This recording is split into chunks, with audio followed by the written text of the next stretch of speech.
Workers' Party has a proven track record of investing in St. Lucia's health sector, from improving hospital infrastructure to increasing the availability of medical resources.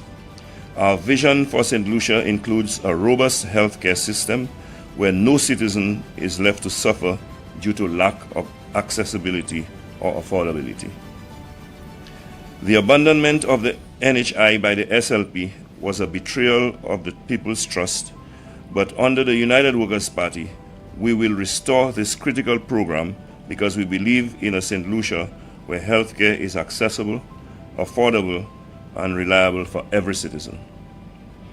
When you vote for the United Workers' Party, you are voting for a healthier, stronger, and more secure St. Lucia.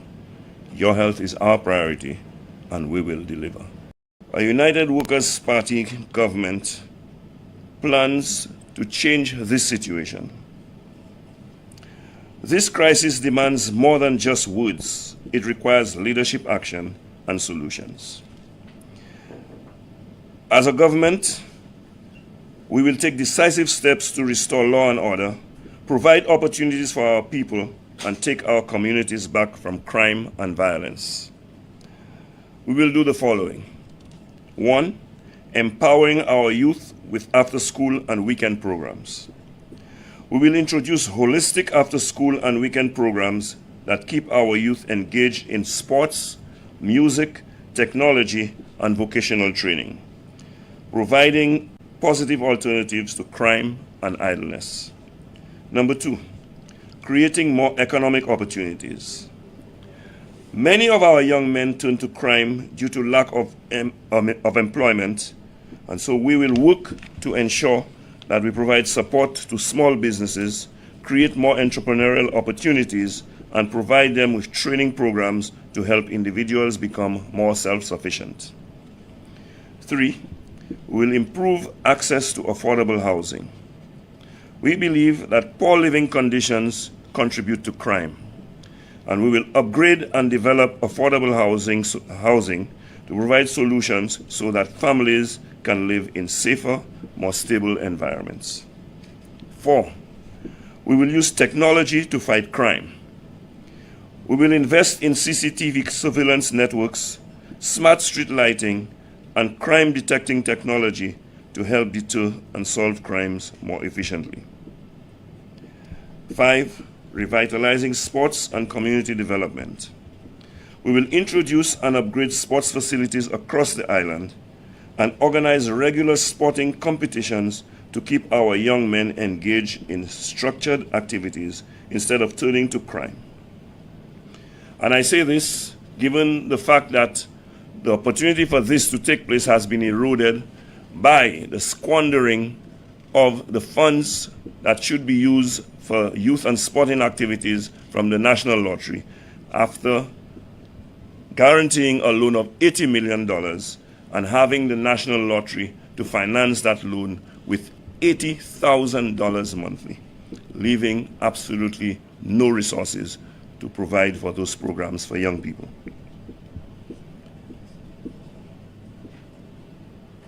We will introduce youth rehabilitation and second chance programs. We will introduce rehabilitation programs for at-risk youth and for first-time offenders, giving them a chance to turn their lives around through education, skills training, and mentorship. Malwat? Why them Lucians so make them this? Suipui, some 2.5% HCSL thing is a tax vibe. So what that have to do with people getting meg? But just now, to me them people paying VAT already. Exactly.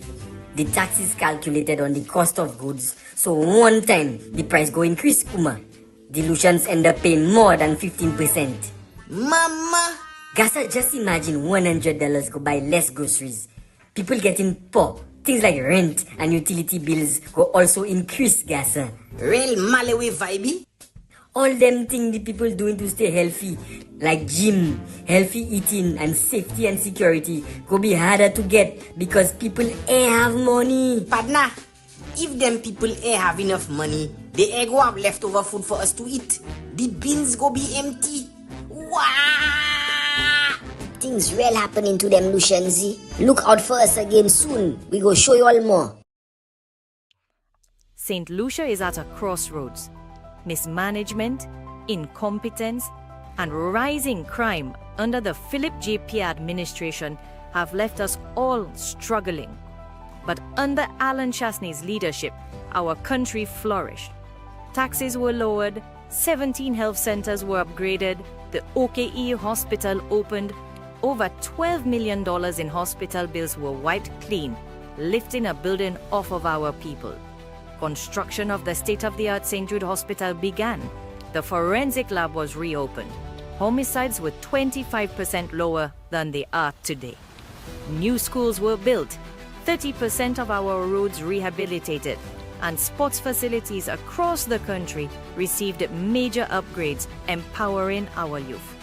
He successfully led us through the COVID-19 pandemic, winning global recognition for St. Lucia's top care management. Alan Chasney, strong leadership to save our St. Lucia. Life in St. Lucia has become unbearable. Every day, we feel the crushing weight of a government that's out of touch with the struggles of its people. They've collected millions in taxes on fuel, leaving us paying more for gasoline, cooking gas, kerosene, and diesel. And as if that wasn't enough, the Health and Security Levy has made everything more expensive, adding an additional 2.5% to the cost of goods and services. Bus fares have gone up, bread costs more, electricity, water, food, internet, even your mobile credit, it all costs more. For many St. Lucians, their paychecks don't stretch like they used to. Meanwhile, the government has reduced subsidies on flour, making basic necessities harder to afford. And while they raise prices on you, they've removed 700 people from the public assistance list, leaving our most vulnerable families with no support. St. Lucia is paying the price for a government that refuses to care. How much more can we take? How many more sacrifices must we make while they mismanage our country's finances? It's time to fight back, to stand up for our families, our future, and our country. No more excuses, no more broken promises. We can't afford to stay silent. The high cost of living is suffocating us, but together we can make our voices heard. St. Lucia deserves better. Pierre, Pabo. Senator Lisa Joa here, who also serves as the communications director for the St. Lucia Labour Party, continues to blatantly lie and deceive St. Lucians. In a recent press brief, the SLP spokeswoman tried to deny that St. Lucia's agriculture sector declined by 17% in 2023. These are the facts according to the 2023 Social and Economic Review, a document prepared by the Ministry of Finance. On page 32, the opening paragraph reads, "Based on preliminary estimates, the agriculture sector's real value added declined by 17% in 2023. It went further on pages 33 to 38 to highlight the decline in the various agriculture subsectors. Fishing production declined by 4.6%. Livestock production declined by 17.3%. Chicken production declined by 11.7%. Pork production declined by 41.6%. Egg production declined by 7.8%. Banana production declined by 45.5%. Non-banana crops declined by 17.3%. And regional exports of bananas declined by 54%. The future of St. Lucia's food security is in jeopardy under Labour. The UWP has a plan and is ready to right the wrongs of this reckless SLP administration. Our farmers and fisher folk deserve better. Lisa, Prosper, and Philippe Pierre, Pabo."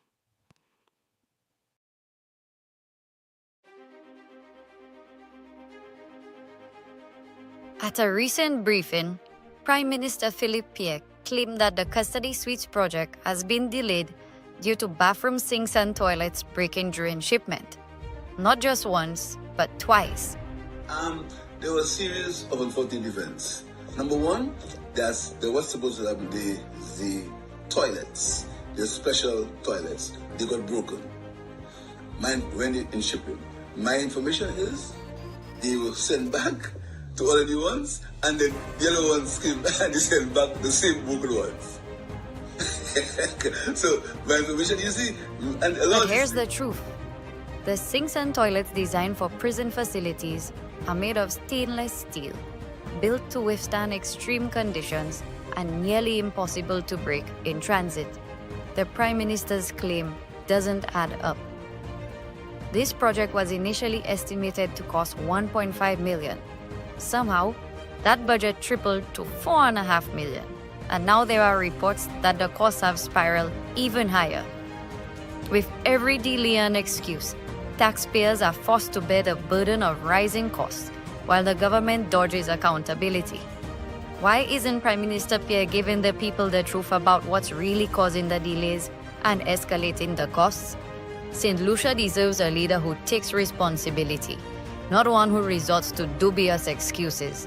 Our country demands transparency and honesty, not stories that simply don't hold water.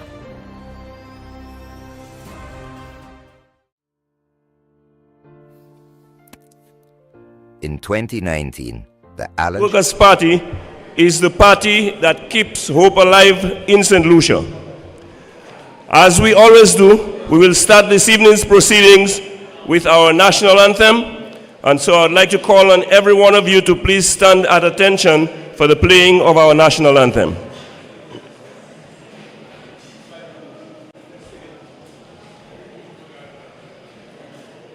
And I notice we have a hall full of talented people, so you can sing along as the national anthem is being played.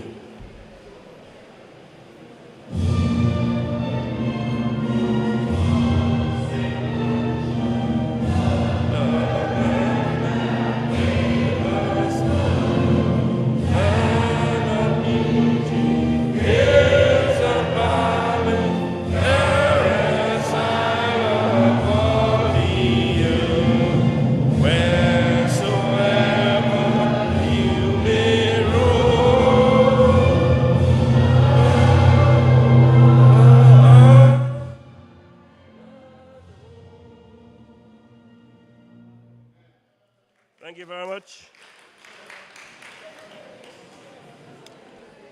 I think we have someone designated to say the prayers. Could you please come up? Yes, sir. Please remain standing as we invoke the presence of the Lord.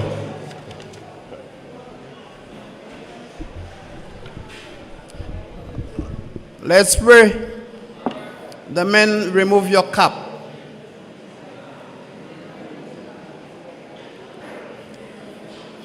Father Lord, we thank you for life. We thank you for health. We thank you for strength. We ask you to bless this evening proceeding and bless everybody that made it their way to allow us to go through the community of Rocher, Deriso, and Lucia to sensitize the list. We ask you to ask everybody to respect every other person's opinion tonight. As Flabo, we have to stay united because what is happening in this country is not right. And if we are not united, we cannot make it right. So God, give us the privilege when we leave here to know that we learn something, we understand something, and we get home safely to start the engine running. The Flabo election engine running. In Jesus' name we pray. Thank you.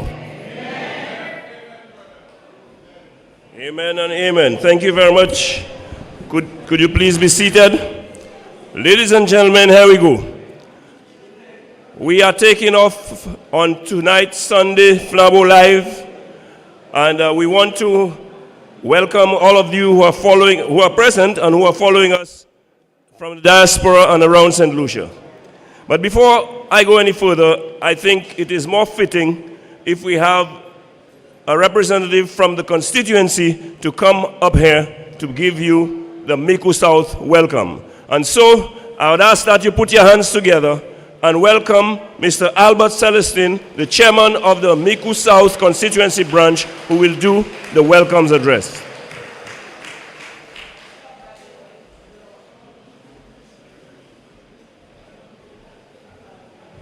Bonsoir tout le monde. Moi, ça parle petit anglais, vous savez, mais majeur fort. Mais moi, je suis plus merci, moi, dis ça, moi, je dis en créole. So,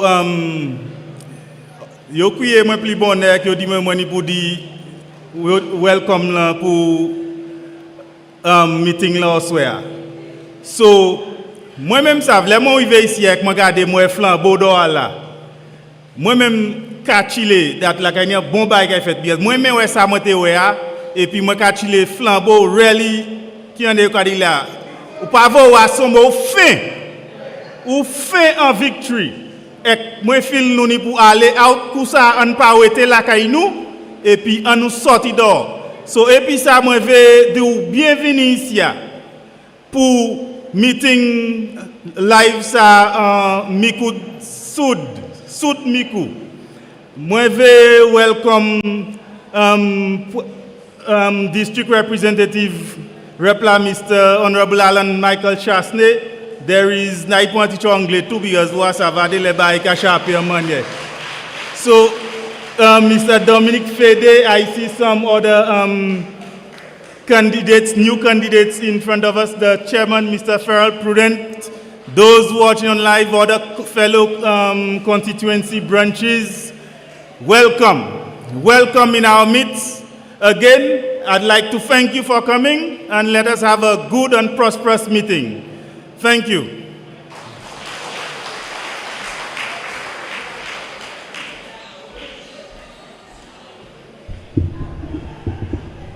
Thank you, Mr. Celestin. And ladies and gentlemen, you just got the Micoud welcome, and now we are off. Now I just want to say this. Tonight we are in the constituency of Micoud South, and this will be the first constituency to come home in the next general election when you re-elect the captain of that team that will lead St. Lucia out of the mess that it is in right now. Ladies and gentlemen, we are in Micoud South and we're going to stay in Micoud South.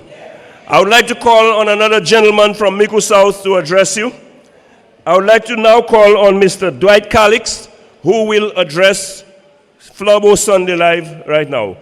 Please come on stage, young man.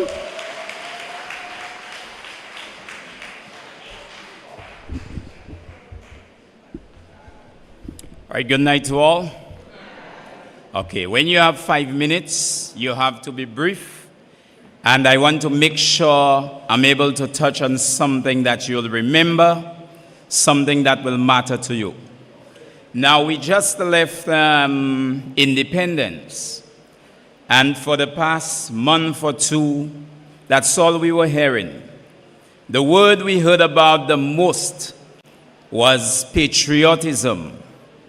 And for some reason, there is this notion that patriotism is accepting whatever our government serves us. So patriotism, for some people, it doesn't matter what they do to you. It doesn't matter what you deserve that you're not getting.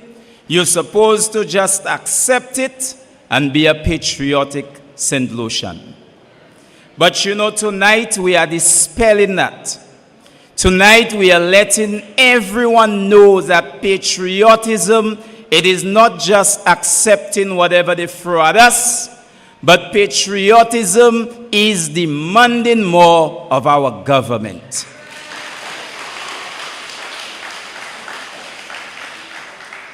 Patriotism is demanding more from ourselves. And another word that we hear about a lot is victimization. Whenever we talk politics, then we know there is a word called victimization. But you know the highest form of victimization you could ever face?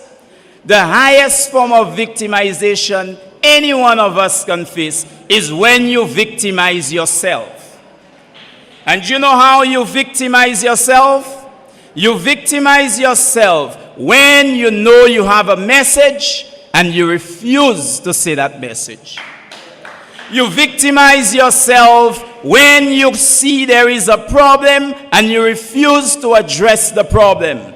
So instead, we are coward, we are scared, we are afraid of saying the things that matters. So if there is a problem with the potholes in the road, you know, pas moi de idea here, avant yo fais moi bagay. But you know what? When you silence yourself, you are victimizing yourself. So for me tonight, when they ask me, why are you doing it? I say to them, why are you not doing it? So when they ask me, why are you standing here tonight? I will ask them the same thing. Why are you not standing there tonight? So tonight we stand as the voice of St. Lucia. And one thing I know, when it comes to minority groups always find a speaker. They always find someone to fight for them. And I'm not saying minority groups should not have someone fighting for them. Every minority group should have someone fighting for them. But tonight we are putting everyone on blast. The United Workers' Party is not a minority group. The United Workers' Party is a group of individuals that is large in numbers. So if minority groups cannot be silenced, the United Workers' Party cannot be silenced.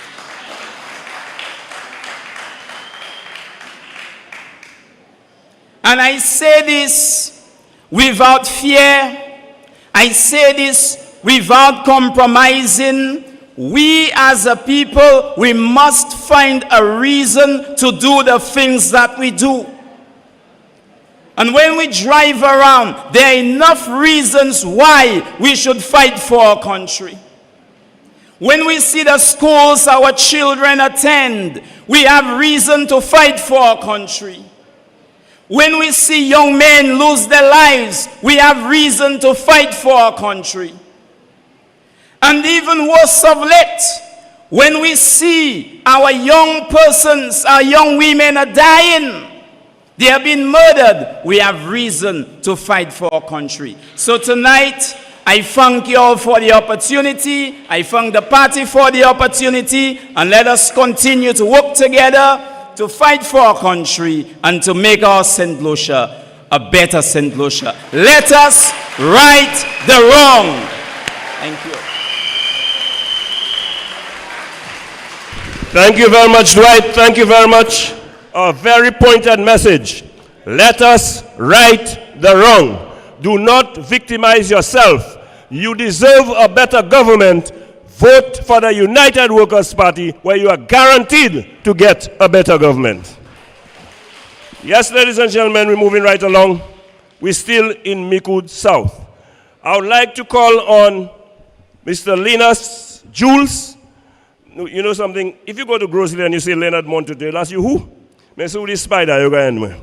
So, I will rather introduce the gentleman as Mannix. And I'm sure all of you from Micoud South know who I'm talking about. The PRO of your branch, Mr. Linus Jules, who will now address you. A warm round of applause for him, please, ladies and gentlemen.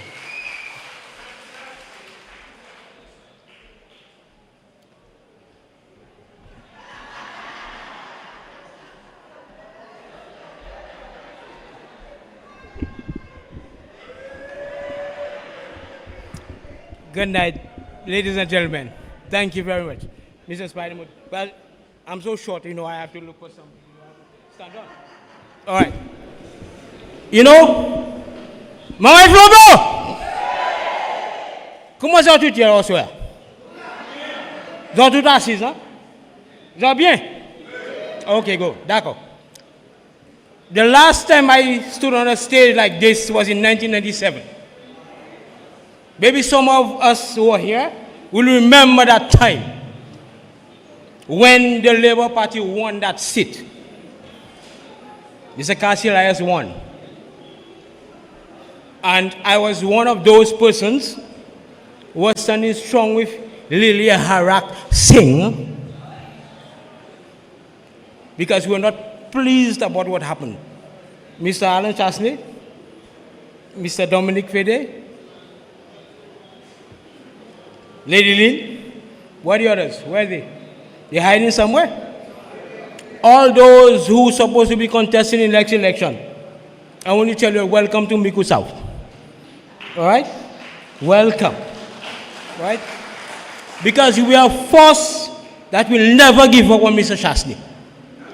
Don't mind nobody tell you, but like Pastor, Bonnet, whatever that come, Mr. Chasney will always be victorious.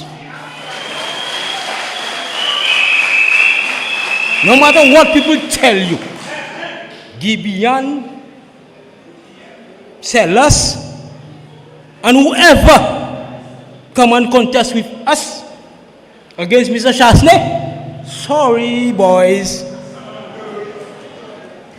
you all will not prosper. Sorry about that. Okay? Because I'm going to tell you something about my history in that constituency. You see Micoud North and Micoud South? That's my place. I was raised in Micoud North. I was born in Micoud South. Where Elijah? Elijah, where are you? You somewhere?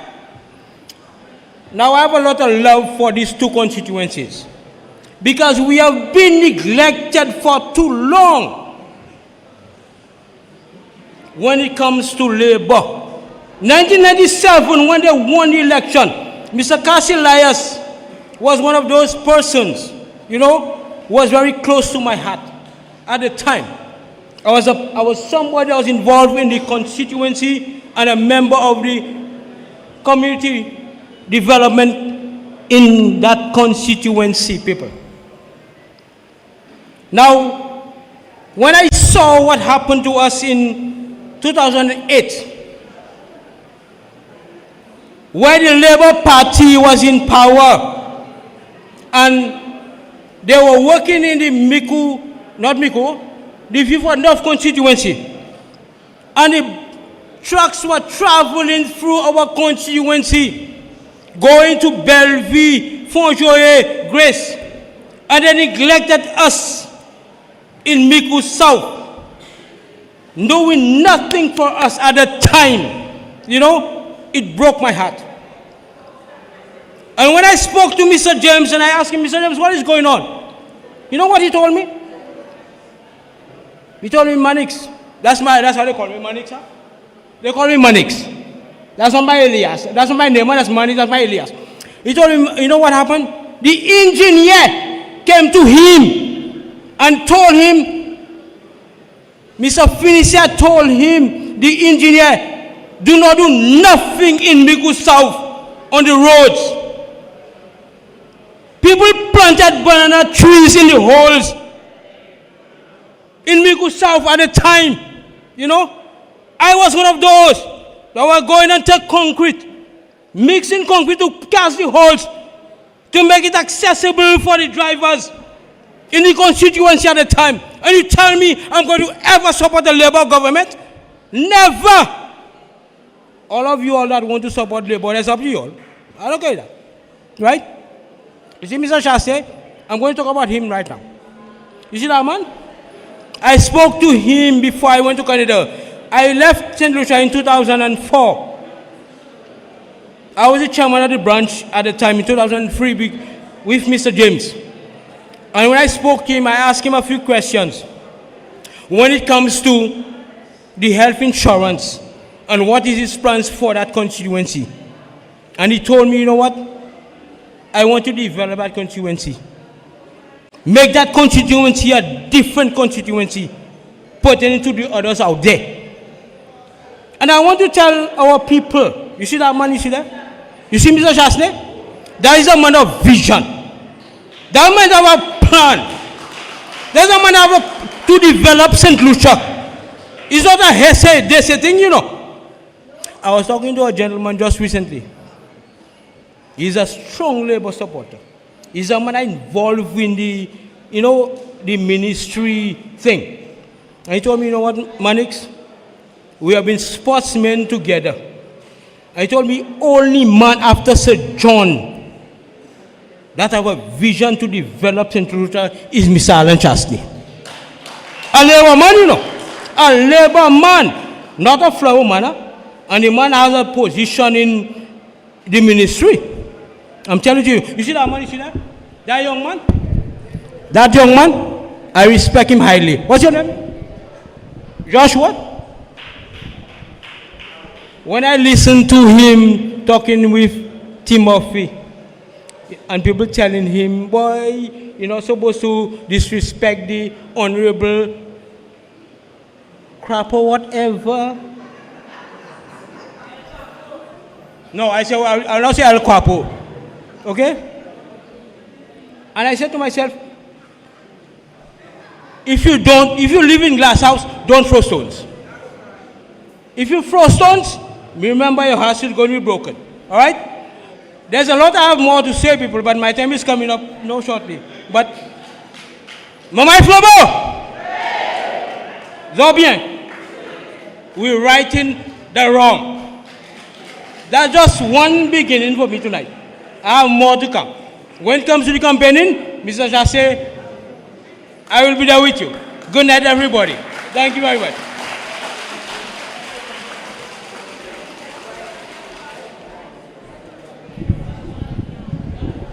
Thank you very much. Now, ladies and gentlemen, newsflash. In the upcoming general elections, we're beginning the sweep from the south and we're going north. We're taking every seat in the south this election.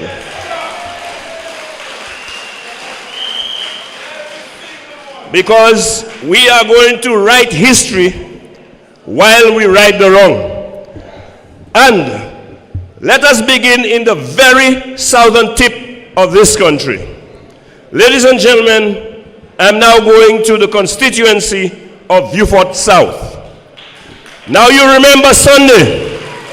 You remember last Sunday, we presented to you the lady who will do the damage in the South and bring the seat home once and for all for the United Workers' Party. Ladies and gentlemen, let's welcome the next parliamentary representative for Beaufort South, Liana Johannes Paul. I give you Lady Lee.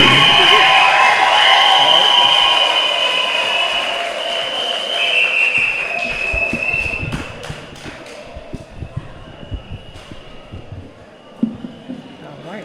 Okay. Yes. All right. I'll come back with you. Okay.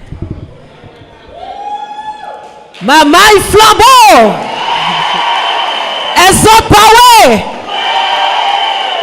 You all look beautiful tonight. Before I proceed, just want to say thank you to all the beautiful ladies in here who attended the event last night. All right, I love it. I love it. All right, good evening, everyone, and of course, thank you so much for having me here on this platform tonight. The Honorable Leader of the party, Mr. Alan Chastney, good evening to you. Deputy Leaders, Mr. Guy Joseph, Mr. Dominic Fede, welcome. Party Chairman, Mr. Terrell Prudent, General Secretary, Mrs. Janine, welcome. Candidates, Mrs. Johnson, welcome. Everyone, Mamai Flabo, once again, good evening. Thank you. Okay, folks. Last weekend, the party which ensures democracy for all at its 43rd Conference of Delegates adopted 13 motions which will augment the day-to-day living situations of all St. Lucians when the United Workers' Party comes back into power. 13 motions. Permit me tonight to speak of a very few dear to the constituency that I represent, Vieux-Fort South. Javier Fort! I love it. I love it. Always representing all the time. Thank you so much. Affordable housing. Very important.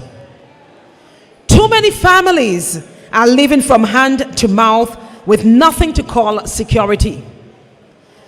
My party has pledged to ensure that all citizens will be in a position to afford affordable housing options. Houses with breathing room and all the necessary amenities that one needs to make one comfortable. That is one of the motions that the United Workers' Party has implemented. We live in a society where too many of our people are camped out on the sofas of relatives, nowhere to live to call their own, waiting on their break to save just enough to purchase a piece of land or to afford the building materials to put up a structure for them to live in. Far too many of them are living in situations that are deplorable, with sagging foundations, holes in walls, leaking rooftops, nowhere to call their own. Affordable housing is a need for the young, healthy, shut in and old alike. Everyone deserves affordable housing. This will afford our nation's people a feeling of security and pride in becoming homeowners, as Crown lands will be utilized, and my party, the United Workers' Party, will ensure that financing options are on the table to make home ownership a reality for us all. Owning your own home is of importance. Can you imagine how this is indirectly playing out? It's part of good governance. Owning your own home is very important. I am a homeowner, and I know the feeling of what it looks like and feels like to own a home and say, yes, this is my home. Many of us cannot afford it, but the United Workers' Party will ensure that we all can afford our own properties. This will right the wrong for many in terms of their current living situations. The town of Vieux-Fort, my constituency, and Castries for far too long have both been neglected by the absence of a bus terminal. Vieux-Fort is the nation town, and we have bus drivers releasing themselves. Imagine that, bus drivers today, no facilities, releasing themselves in the little alleyways with the absence of running water to sanitize their hands before they go back to their jobs on the route. This is not good at all. We deserve better in Vieux-Fort. There is so much congestion in Vieux-Fort of late, and many commuters, like myself, risk their lives by traversing the roads in an unsafe manner. Do you know that not all business establishments allow patrons to use their washroom facilities? And that is a thing we go through everywhere, every time in Vieux-Fort. You would like to use a public washroom, you have to pay. You have to do this, and they don't allow it. So guys, we have to right that wrong.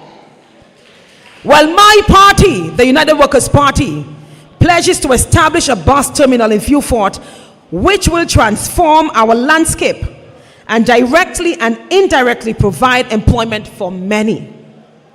A bus terminal with a toilet facilities, sitting facilities for commuters, tuck shops selling delicacies for bus drivers and commuters alike, a thriving, new, aesthetically pleasing, healthy environment for the people.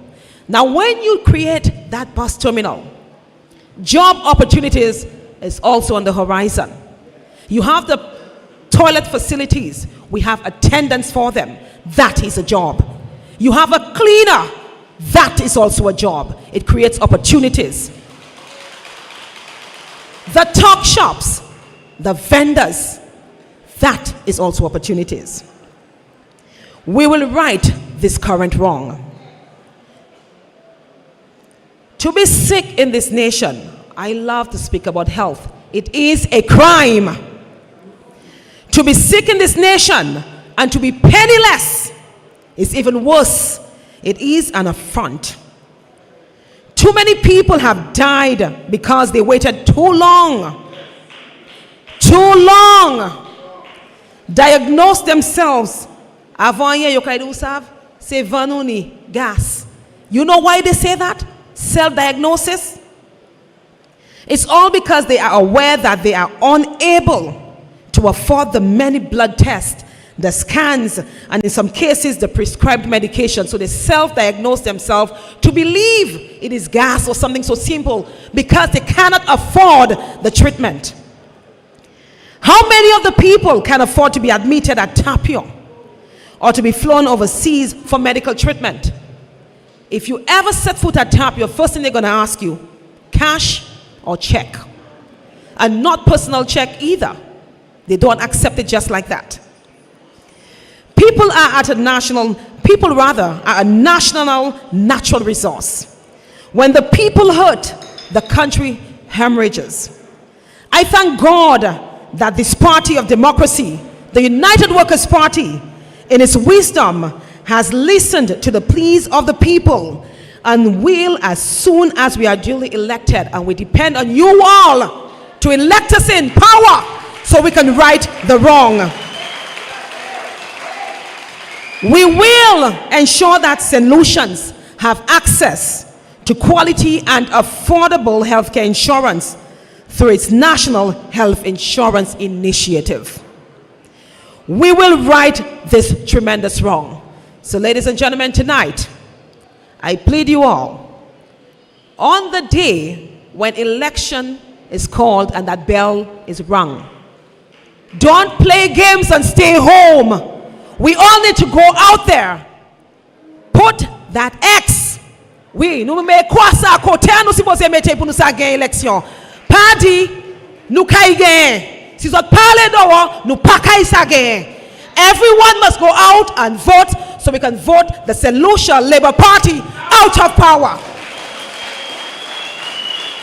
In order for the 13 motions to be put into action, the United Workers' Party needs to be in power. Always remember that. Exception dit, United Workers' Party pas qu'à toi vaille pour Jean cette liste ou ça dit au moins les yo c'est un matez. Yo ka mati. Because the Right Honorable Mr. Alan Shastney, the visionary leader, he has plans for St. Lucia folks. In order for those plans to be put into action, we must right the wrong, put the choir where it's supposed to be, and vote the United Workers' Party into power. We will right this wrong. I thank you. I, Liana Johannes Paul, I am one of you, here for all of you. I am there for you. United Workers' Party endorsed candidate for Beaufort South. I thank you.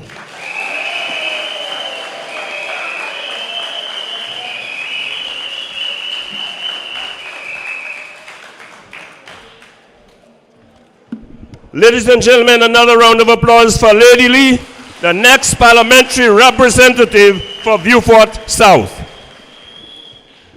Now, talking about righting the wrong, we know to right the wrong is to vote the United Workers' Party in the next general election. Now, this is a town hall meeting, really and truly. Now, the town hall, this is a pretty big town hall, I must say. I suspect Flambeau has been representing this area. This town hall is quite big, and ladies and gentlemen, for those of you who are not here following us live, it is packed. But if you really want to see people, go outside. There are twice the number of people outside as there are inside. Now we have just begun and we're just warming up. We just put in the gas in the Flambeau. The St. Lucia Labour Party has a big national meeting in Ancillary. They've been advertising for a whole month. They go around all constituency advertising. I am not there. I cannot tell you what the turnout is like. All I can tell you, it can never be anything close to last Sunday. But hear this. We at a town hall meeting, we are just approaching midway of our meeting, and we are already over 700 people live. Thank you to the people in the diaspora and the rest of you around St. Lucia. But guess what? In all their big national meeting, they just 700 and something as well. We are building and they are diminishing. The writing is on the wall. St. Lucians are ready to right the wrong. And I just said to you, now don't give me trouble. I came all the way from the north. Now we have our candidate in the north already. Okay, we are preparing a seat for her. But I came all the way down here with a special message to say to you, and I will repeat, the victory is going to start from the south. We already have the honorable leader, Alan Chasney in Micoud South. You just heard the rep from Viewfort South, Lady Lee. And now, ladies and gentlemen, we're going to take back the crown jewel of the United Workers' Party. Come the next general election, Micoud North is coming back to the fold of the flambeau. And so, the man that will make that happen, ladies and gentlemen, I present him to you right now. The real Norbert, not the liar, the real Norbert. The liar told you that Flambeau did nothing for him in his accident, and we expose him and expose his lie. You know, he came with another lie again. He said he had nothing to do with Kakal being transferred. But we know that's what they do best, is lie. But ladies and gentlemen, I ain't lying. Next election, we're giving you a man who will not just win your seat in Micoud North, but will give you proper representation come the next general election. Ladies and gentlemen, a round of applause for the man himself, Elisha Norbert, the next parliamentary representative for Micoud North. Thank you, Spiders. Thank you.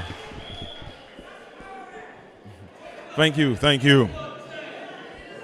The party chairman, other members of the executive, the political leader, deputy political leader, all other endorsed candidates, persons following us live, and those of you gathered here this evening, good evening to all of you. When we come to a rally like this, we have to remember that we are guardians of the country. Whether we are in St. Lucia, whether we are living abroad, whether we are at home listening patiently to the messages of hope, we must always remember that it's about the country first. And for this reason, I want you to join with me as we chant, the land, the people, the light. Again, the land, the people, the light. One more time, the land, the people, the light. Brothers and sisters, we often hear that we have limited resources here in St. Lucia. But think about what our motto tells us. The secret to our success is to invest in the resources that we have. Our land, our people, and the light of our people, and the light that God has blessed us with. Amen. You see, when I was endorsed, I preached love, because that is where it begins. That is the only way we can cherish the land that we have. That is the only way we can invest in our people freely, wholeheartedly, when we are in the position to do so without wanting to rob them of that. That is the only way we can encourage the people to let their wisdom shine so the world can see. It's all about the land, the people, the light with love. So those of you who are here from Micoud North, I want to let you know, I want to reassure you that when I'm elected after the next general election, everything done in Micoud North will be done with love. The farmers whose farms are now abandoned because of the roads, you've heard that many times. It's very expensive to maintain those roads. It's very expensive to get a concrete road all the way up to Cilliers and Descartiers and Pélouge and Minet and Piton. But to the next Minister of Infrastructure, who's probably sitting inside this room, I want to let you know that if we take care of the edges of the roads so that the mud does not accumulate on the side to prevent the vegetation from growing on the edges of the roads, our roads will last much longer. And so proper roads and maintenance of our roads are coming to our farmers in Micoud North. The elderly, those over 80, we dream of plans, but just imagine an Uber service that can take you to the health center. We have a state-of-the-art health center in Micoud North, thanks to the UWP administration. And I met a young man and he told me he went to a dentist. He could not afford his extractions, $500. But he did not know that extractions were being done for free at the Micoud Wellness Center. Thank you very much to the last administration for that vision. But an Uber service, a little taxi. You 80 and over, you make a call. Let's say free. Somebody from the council answers. You say, I need to book a ride for my mother, for my grandmother to the health center. The car pulls up to your house, takes your grandmother there and takes her back home. I need to get a ride to the meat shop. I need to get a ride to church. I need to get a ride to the pharmacy. Or I need to go see my auntie, my sister in Loba, if you live all the way in Lapointe. Free movement for our elderly is coming to Micoud North.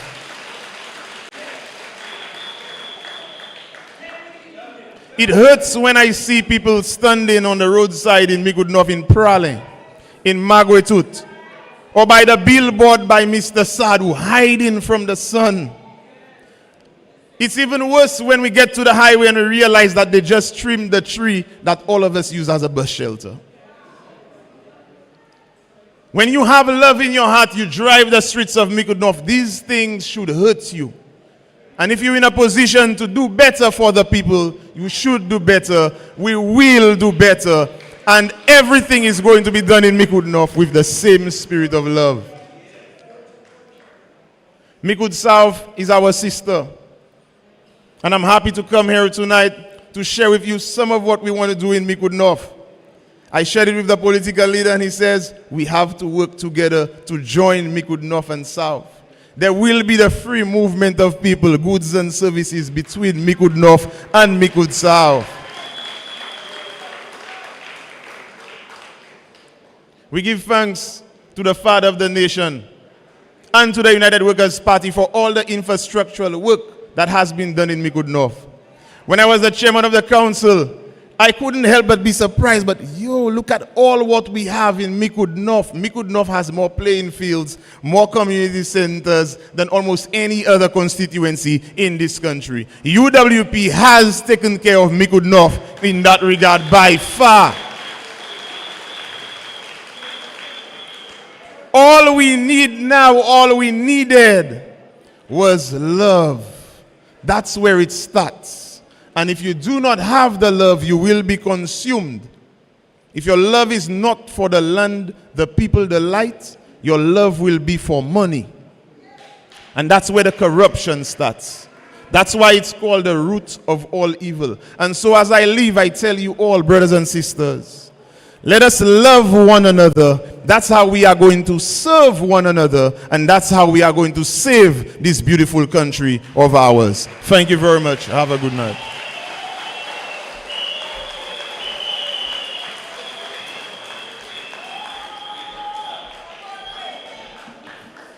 Yes, ladies and gentlemen, for those of you who have been asking me, what are your plans for St. Lucia? You are hearing the plans being revealed by, I always told you all I'm not a candidate. Wait until you hear the candidates and you will hear the plans. So you just heard Elijah Norbert, the next parliamentary rep for Micoud North, articulate to you what Flabo has done and what Flabo will do for the people of Micoud North. You also heard Lady Lee, who told you of her plans for Beaufort South. Ladies and gentlemen, you know, I can't help it, but I took a little glance at the live, and they are at 770 something. We passed 900 already. You know, St. Lucians are seeing the light. St. Lucians are understanding who is going to make their future bright. St. Lucians are understanding that the time has come to right the wrong. Ladies and gentlemen, I am going into the leadership of the party now, and I'm going to call on the deputy chair lady of the party. She was a former candidate like me in the last general election. She is still an integral member of that team of Flabo who will be forming the next government, because as you know, the government is not just the cabinet. We need talented and capable men and women, because I can tell you that there is a lot of work that is going to have to be done, given the fact that this country has been destroyed, the fact that this country has been neglected for the last 4 years. We have to bring on board men and women with capacity, with tenacity, men and women who care and who can do the job and deliver to St. Lucia. Ladies and gentlemen, help me welcome Farah Polius to come and give you some therapy.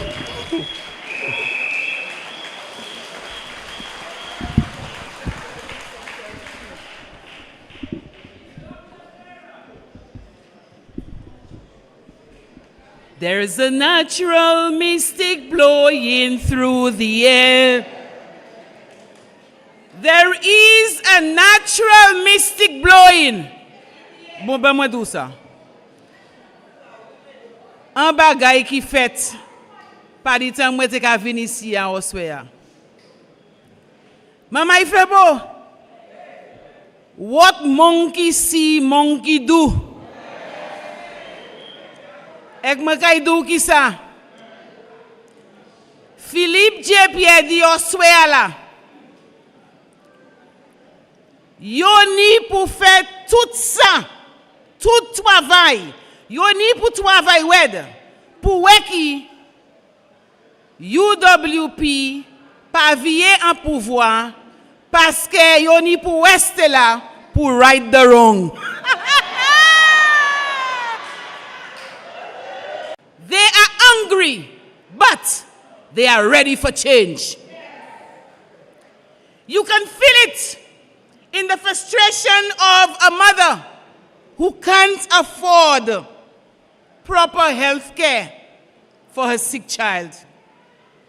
You can hear it in the cries of families torn apart by the rising crime rates in this country. Families are being left to fend for themselves, while those in power simply jump on a plane and get medical care, better medical care overseas. Mama Iflebo, we have endured a Labour Party government that has turned a blind eye. And this is no joke, you know. That has turned a blind eye to the struggles of all the citizens of this country. We have endured a Labour government that has prioritized power over the people. And you know what they are more concerned about? Protecting the victory instead of protecting you, the people of this country. We have endured a Labour Party government that is more concerned about division rather than bringing people together. Who savez what they dit? St. Lucia belongs to the Labour Party. Couillon. Couillon. St. Lucia belongs to all of us. St. Lucia doesn't belong to any political party. It belongs to every single St. Lucian. So même manière où Philippe Couillon, St. Lucia doesn't belong to the St. Lucia Labour Party. Papas, no one commence ex St. Lucia. It doesn't belong to the Labour Party. Ladies and gentlemen, we have endured a government that has governed with arrogance. You know, j'ai haïtiens en chayo. Yo pas mêlé avec Adamoun, mépriser cet lycéen qui est cet lycéen, tout qualité vient non. We have endured this kind of governance. We have endured this kind of government in this country. But you know what? Something is shifting. There's a natural mystic blowing through the air. Something is shifting. And the ground beneath the St. Lucia Labour Party is shaking violently. It is shaking from our streets to our communities, from our workplaces to our homes. It is shaking. A new energy is rising. A new energy is rising. And we can see it. We can feel it. And St. Lucians are saying to us today that they can no longer accept all the empty promises that the Labour Party made to them. They can no longer accept the same old, tired excuses and the neglect that many of our people have faced. So this movement, this election, as someone has said before, is going to be one of the most important elections.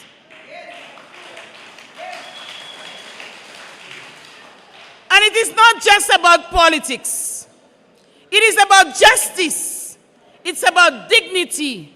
And it's about the right to be heard in this country.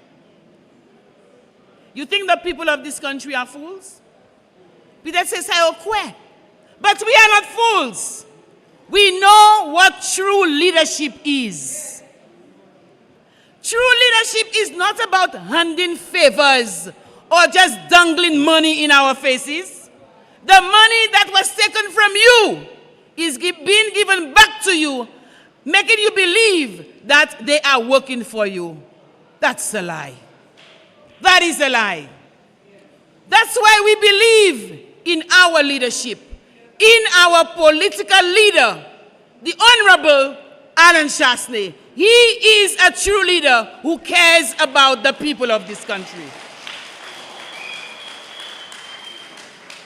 So as I close, I want to assure you, and you better believe it, the wind of change is blowing. It is blowing, and no amount of deception, no amount of lies, no amount of money being dangled in our faces is going to stop this change that is about to happen. So I want to say to all of you, Flambeau family, those of us here and all those who are watching the live stream, Flambeau will rise. The time is now. Flambeau will rise. The time is now. Together, we are going to work to take our future back. Mama Flambeau! Flambeau will rise. Thank you all.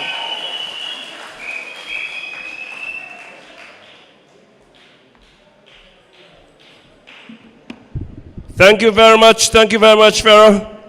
Ladies and gentlemen, a wind of change is blowing.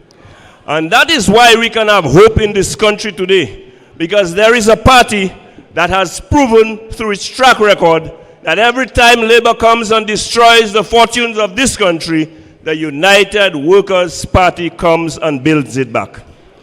So, only thing I have to say about that is this time when you bring the United Workers' Party back, after they have rebuilt St. Lucia, allow them to continue the development and progress, and don't bring Labour back to destroy it.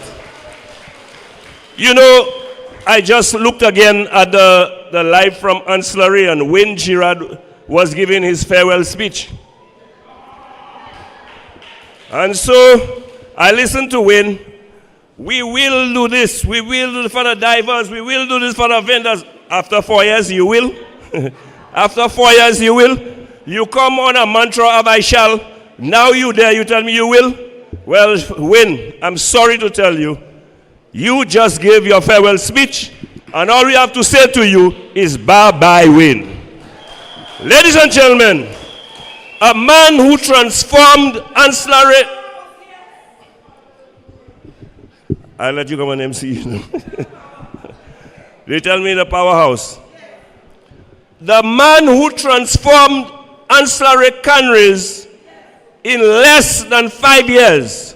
And I have to stress that because even the UWP representatives are forgetting that 2 years were taken away from us through COVID. And in the 3 years, the first 3 years, so much work had been done that, ladies and gentlemen, Wayne Girard has done nothing, but still, Ancillary canneries still looks like something. But before it is totally destroyed, before all the progress is wiped out, we are going to bring back the worker. We are going to bring back the man who knows how to do it. Ladies and gentlemen, I'm giving you 2 in 1. The best parliamentary representative Ancillary canneries has ever had. And I know the Prime Minister to be sitting right there. But I'm going to take the liberty.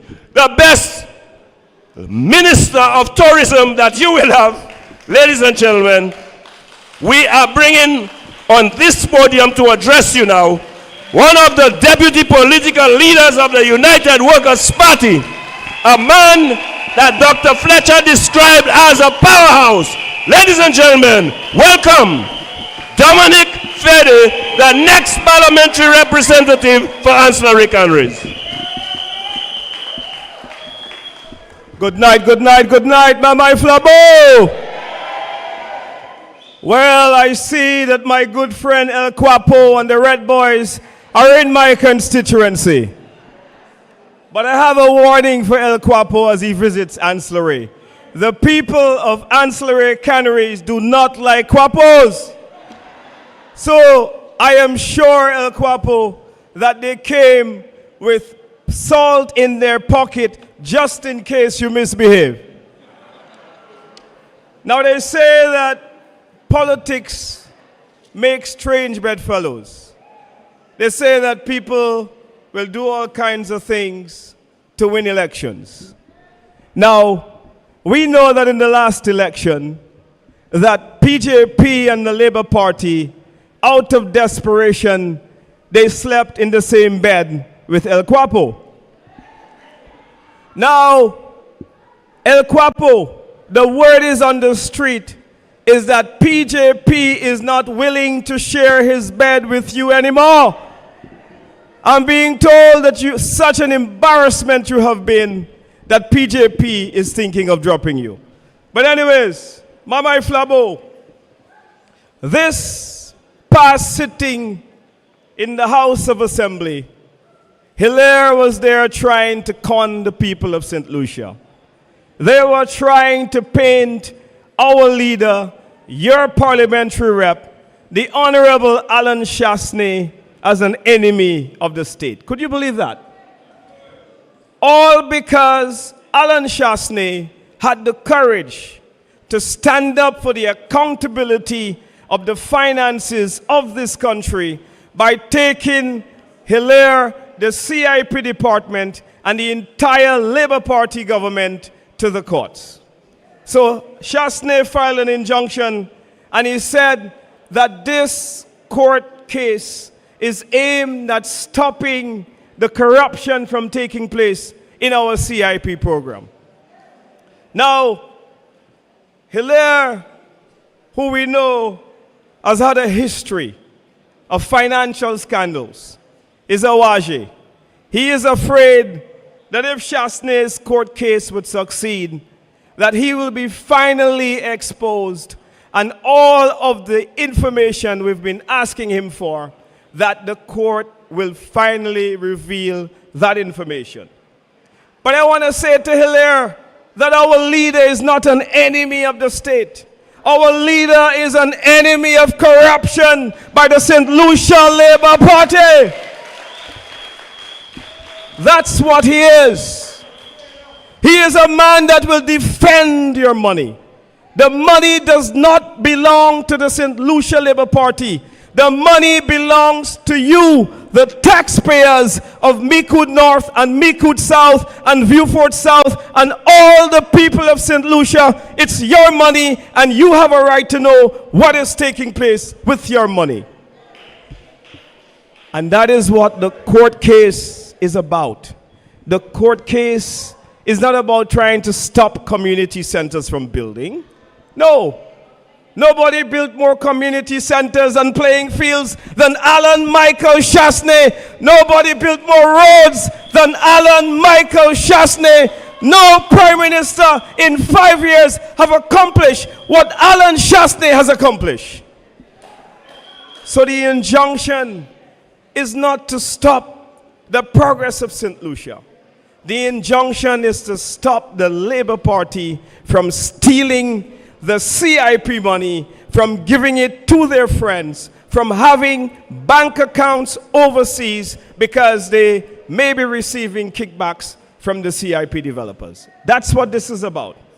But I want to say to Hilaire that the true enemies of the state is the St. Lucia Labour Party.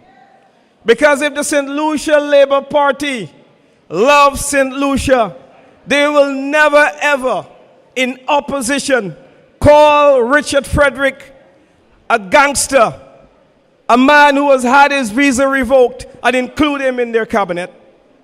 If the St. Lucia Labour Party loves St. Lucia, they would never, ever, ever include a man that they said is a drug dealer from the cabinet. Every single international security agency knows about RF. Every single organization that's there for policing and investigation, Interpol, Impacts, they all know about Richard Frederick. So the real embarrassment is not the court case that Alan Chasney has lodged. The real embarrassment is the St. Lucia Labour Party who will sleep with the devil just to win an election. And so Ferrer was right that this election is the most important election in our history. We have some elements in that cabinet that we must get rid of if we're going to give St. Lucia a fighting chance.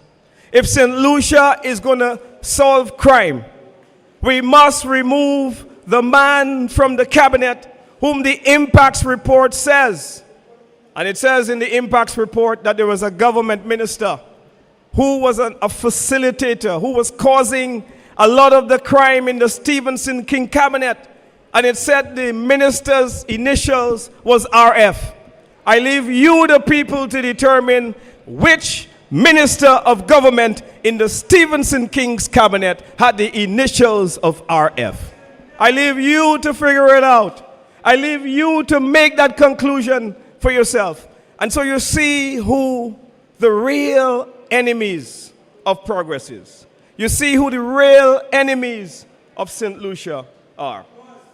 And so, my friends, the internet is full of stories about Richard Frederick and the St. Lucia Labour Party.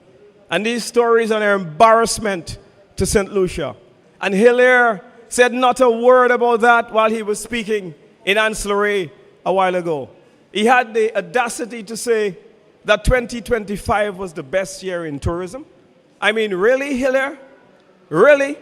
I mean, just yesterday, The Voice had to report that the SLHTA has written a letter to the government saying that never before have they seen so much robbery of tourists to the island and hotel workers in our country. And yet Hilaire says that this is the best year in tourism. Taxi drivers are parked at Point Surfing with no opportunity, with very little trips. You go to the vendors market and the vendors tell you that this is one of the most depressing years that they've ever had in their sales. You go and you speak to people who are doing tours and they tell you that this is one of the worst times that they've had to experience. But yet Hilaire has the gall to say that this is the best year they've had in tourism. I mean, could you imagine that? Hilaire believes in his own math. Hilaire believes in his own lies. And his problem is that Alan Chasney is a roadblock to his con. Alan Chasney is standing in their way in the parliament, in the courts, in the media, and in forums like these. And so they are trying now to make all of us hate our leader. They are trying to make all of us believe that something is wrong with our leader. But all he is trying to do is to defend our money against the crooked St. Lucia Labour Party government.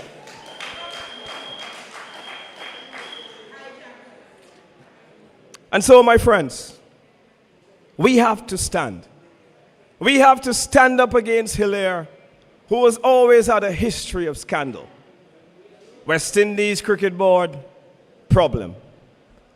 Jafali, problem.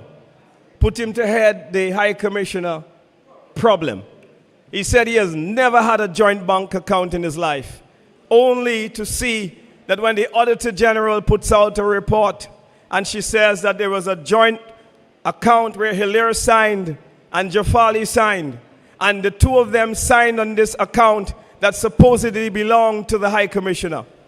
And the signatories was Hilaire and Jafali.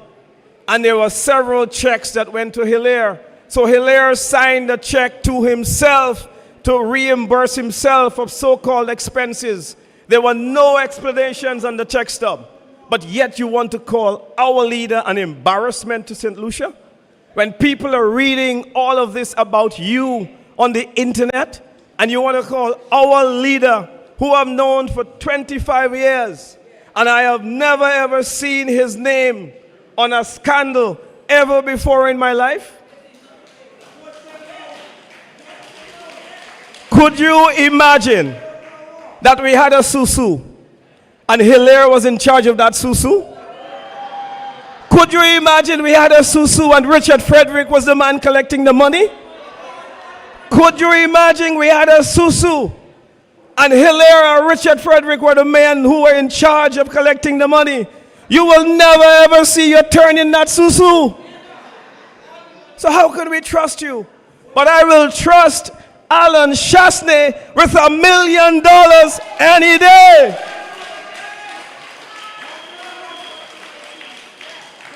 If I have land to leave for my children, I will always trust Alan Chasney as a trustee of that land, because I know if I die, Alan Chasney will pass on my land to my children. I have no doubt that he will do that.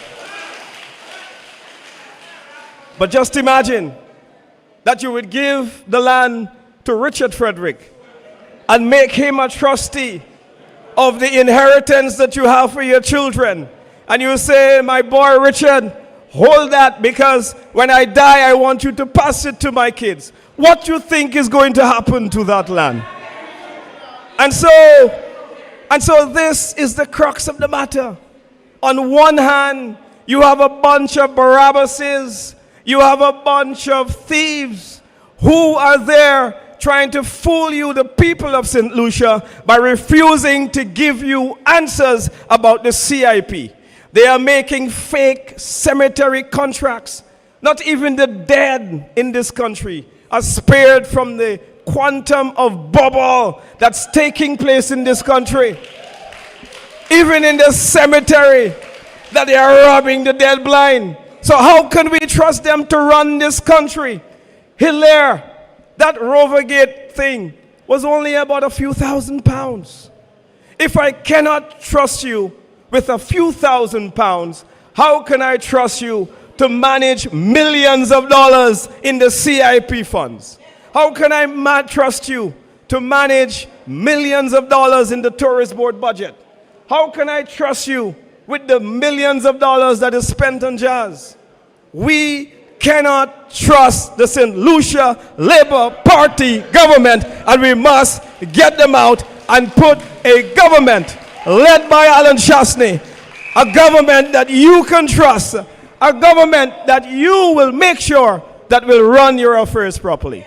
Now, I want to tell you something. I had a front row seat to everything I'm about to tell you now. And it's this. Alan Shastney was Prime Minister of St. Lucia, and I had the opportunity to serve as his tourism minister. And one of the first laws he passed in Parliament was that there would be no limitations on anybody who wanted to go to the court and make a complaint about any of his ministers. That law is called the Crown's Prosecutions Act. And Alan Shastney removed any limits, what is called the statute of limitations, and said that whether it happened 20 years ago or 50 years ago, any member of the public can come and raise any questions and file any court case pertaining to any of his ministers. That's how confident the man is that he is running the country clean with accountability and transparency. I want to tell you tonight that when we came in, the St. Lucia Labour Party had no laws governing the monies for the CIP because they always planned to do what they're doing now. Hilaire always planned to bring no reports. And Alan Shastney took it upon to continue that scandalous system where it's open and there are no checks and balances. And he passed a law that created the National Economic Fund. And he didn't put himself as the Minister of Finance to have the final power. He put the board, the people, the civil servants, people from civil society in the private sector. These were the people who had the final decision to make about where the monies of the CIP could be spent. Ex-Prime Minister of St. Lucia.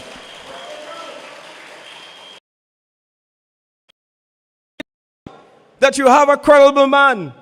It takes a credible man to, even though it is of great political difficulty, that when two of his ministers may have misbehaved, that he was able to say, I cannot continue to have you preside over the affairs of the people of St. Lucia.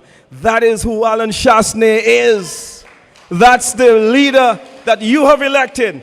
That is the man that you can be proud of to represent you. Anywhere in the world, he can go with his head stand high because Alan Shastney is a man of accountability, and the St. Lucia Labour Party, they are afraid of him. So I want to challenge Richard Frederick. I want to challenge you, El Quapo, tonight. El Quapo, listen to me carefully. If you are not afraid of Alan Shastney, the next time you go to Parliament, speak before him and let him speak after you. If you notice, El Quapo only speaks when the leader of the opposition has spoken. You know why? Because El Quapo knows that if he speaks first, the leader of the opposition, your political leader, the next Prime Minister of St. Lucia, will expose all of his lies. So he never wants to speak after him. So what I'm saying to you here now, let us not be confused. Let us be focused. We have this election in our hands. That's why the Labour Party is running to ancillary. Why do you think they went to ancillary? Why do you think they went to Dennery South? Why do you think they went to Guy Joseph's constituency? Why do you think they went to Babano? Because they know all of those seats, including Viewfort South and Soufrière and Micoud North, and all of those seats have already returned to the United Workers' Party. That's what they know. So be focused. You have a man who is leading this ship in the harbor of victory. You have a man who is going to take this Flabo train across the finish line. And when he takes us across the finish line, he will govern St. Lucia to a place of respectability. And I want to say to all those of you out there who are anxious for policies, the United Workers' Party is a party of vision and plans. And under Alan Chasney, we that have plans, we will not be like PJP and come to government without plans. And so at the appropriate time, we will unveil all of what we plan to do to rescue St. Lucia from the mess of the St. Lucia Labour Party. And so let us rally with our leader. Let us defend our leader. Let us support our leader, Alan Michael Chasney, the next Prime Minister of St. Lucia. Mamai Flabo, are you hearing me tonight? Thank you very much. Have a good night.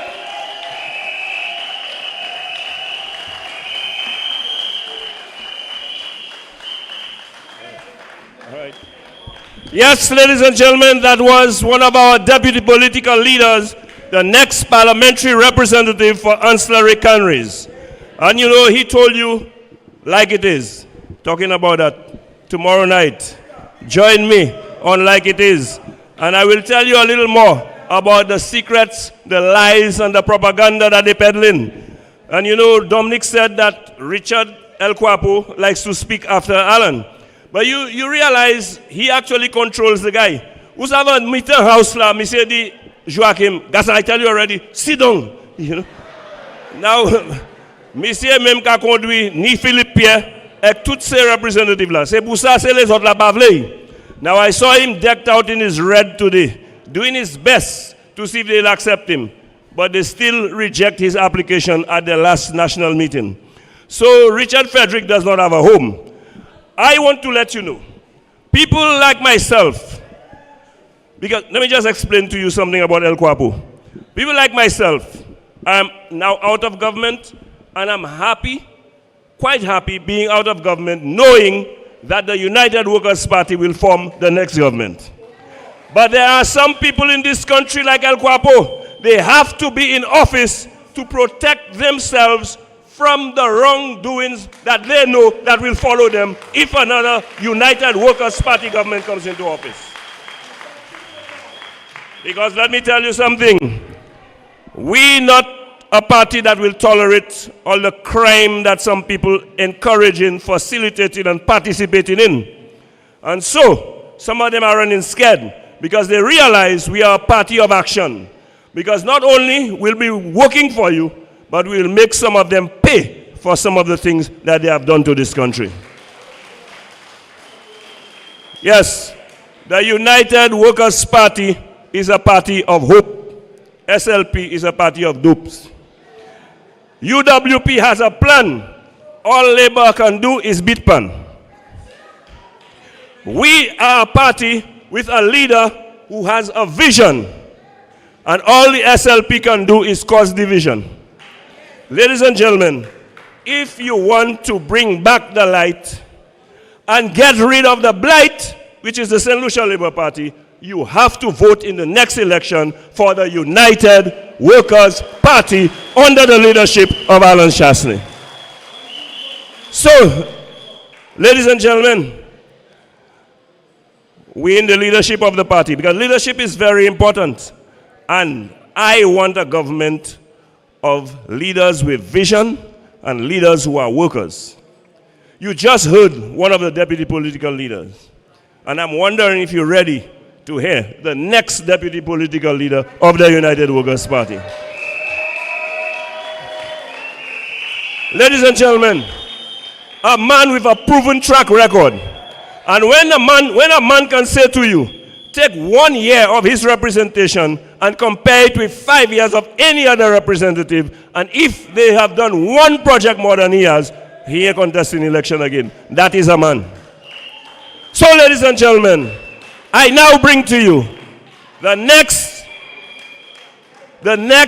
deputy political leader of the United Workers' Party, who is coincidentally the next parliamentary representative for Castries Southeast.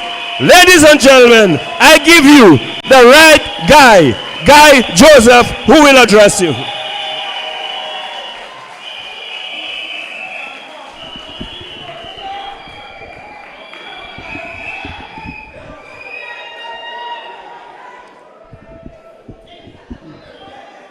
Mamai Flabo! Good night to everyone. It's nice to be in Micoud South tonight. It's been a little while we've not been in Micoud South. But I'm happy to be here. And I bring you greetings from Castries Southeast. You know, we are ready. There is a momentum with the United Workers' Party, and we cannot be stopped. Now, the fellas want to have a meeting because they saw we had a meeting in Dennery. Now, if you want to have a big meeting, what kind of venue do you choose for a big meeting? You have to choose a big venue for a big meeting. When you choose a small venue for a big meeting, what kind of meeting are you having? So Labour Party went to ancillary canneries. There's a big playing field before you get to the waterfront. They didn't go on the playing field, you know.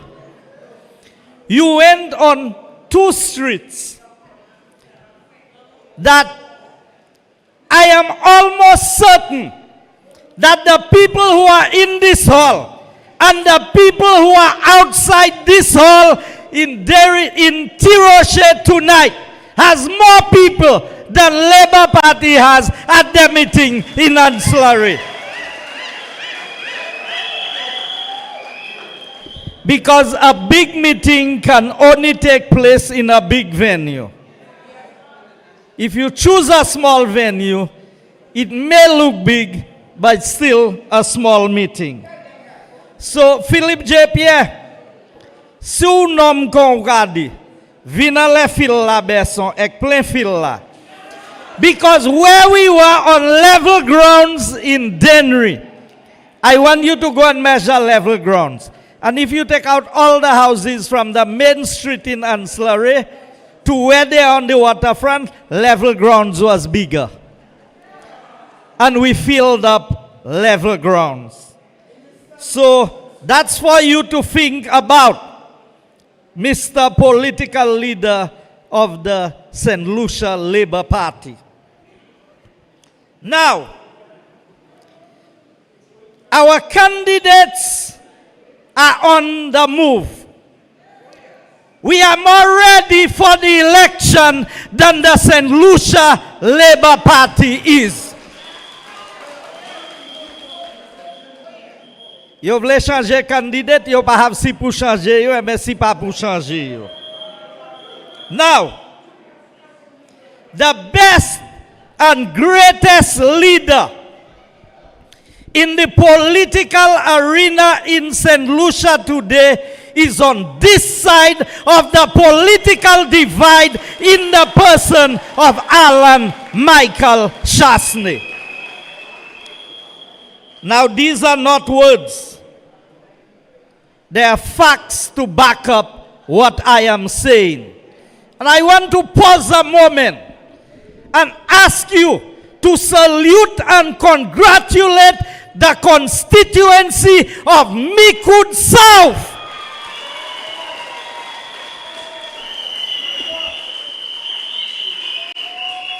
For for electing and re-electing and going to elect again the political leader of the United Workers' Party. And Micoud South is making a great sacrifice. Pierre Passage jamais quitté Castries is souvent. Manière Alan Chasne ka quitté Micoud South et a fait travail en whole pays. You know, since Chico became the candidate, Pierre has been in Rocher and Geno twice. And in the last 40 years, I don't think he had been in Rocher and Geno before that. So Chico have him on the back foot. I want to let you know, and I want you to ask yourself as St. Lucians, whether you are in the diaspora, whether you are following us on the live, or whether you will listen after this meeting, I want to ask you, if Labour Party wins the next election, what will they do different? What will be different in St. Lucia? Let me tell you. When you are new, when you are newly elected Prime Minister, you have the vigor, you have the vision. Look at what Alan Chasne did in 5 years under a United Workers' Party. Now, I want you to choose any minister in the previous Alan Chasne-led administration. Let us say we chose the worst performing minister under the previous UWP government. They are still 10 times better than the best performing minister under the St. Lucia Labour Party government. Now, I want you to pause because we can talk politics. But there are some facts that are undeniable. And these undeniable facts are that UWP is a better performing government every day of the week than a St. Lucia Labour Party. It's a fact. Nobody can dispute that. Now,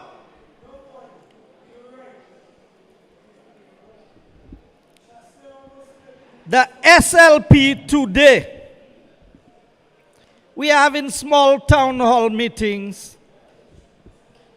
We don't want to go and do the big open air meetings during the Lent. So we pushed ourselves to have our meeting prior to Lent, to launch our candidates, because we respect the church.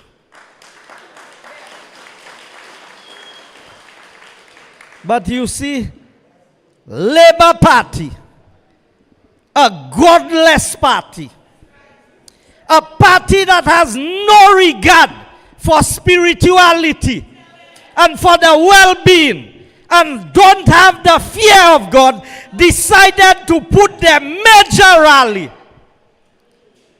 on the first day of Lent.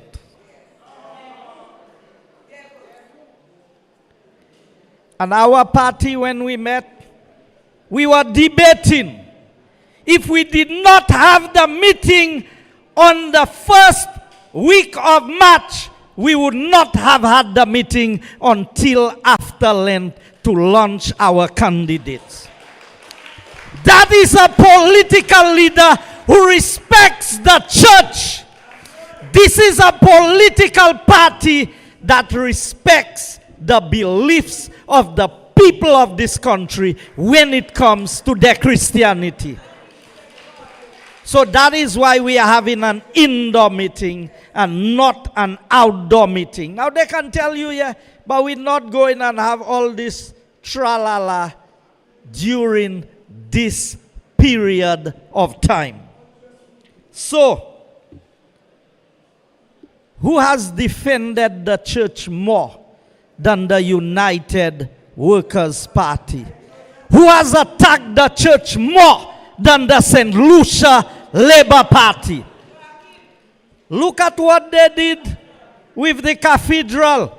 It had to take Sarah Flood to put up a stand, to pray, and to mobilize people in Central Castries. And prayer is powerful. Miola yokati offense, yokame offense.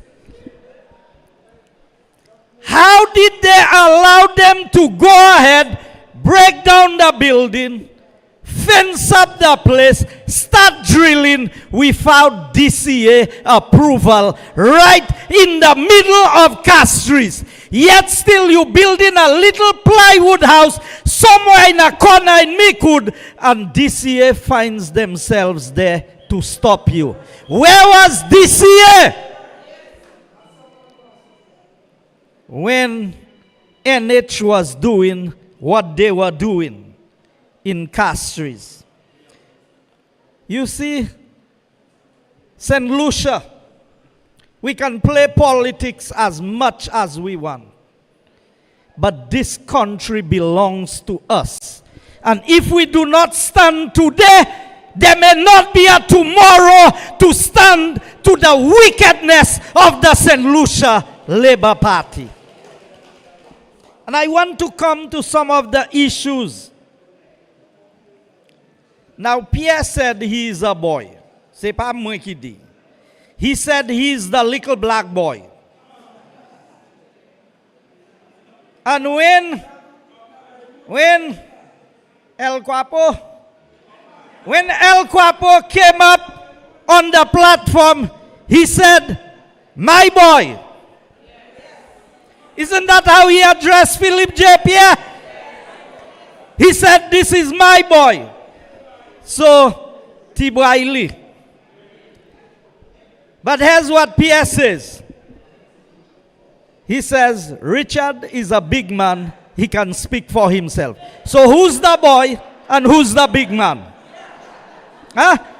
Kimun ki Tibraila e kimun ki nomla. Now see Pierre do is a Tibrai, e do Richard's a big man. I know labor rights. Y'all can fly high. Y'all can fly low. Y'all can go under and y'all can come from on top. Richard Frederick is in charge of the St. Lucia Labour Party. And the only politician in St. Lucia who had enough balls to say to Richard Frederick, there is no place for you in the United Workers' Party, it was Alan Michael Chasney.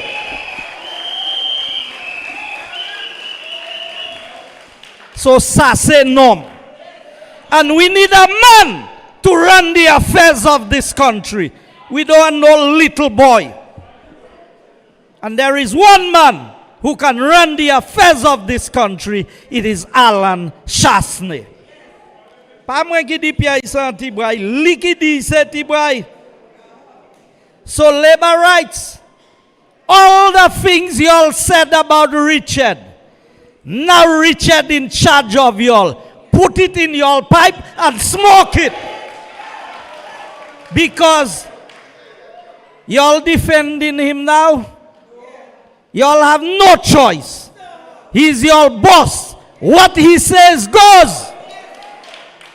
And Mr. Commissioner of Police, I'm putting you on notice tonight. Richard might be the boss of the St. Lucia Labour Party.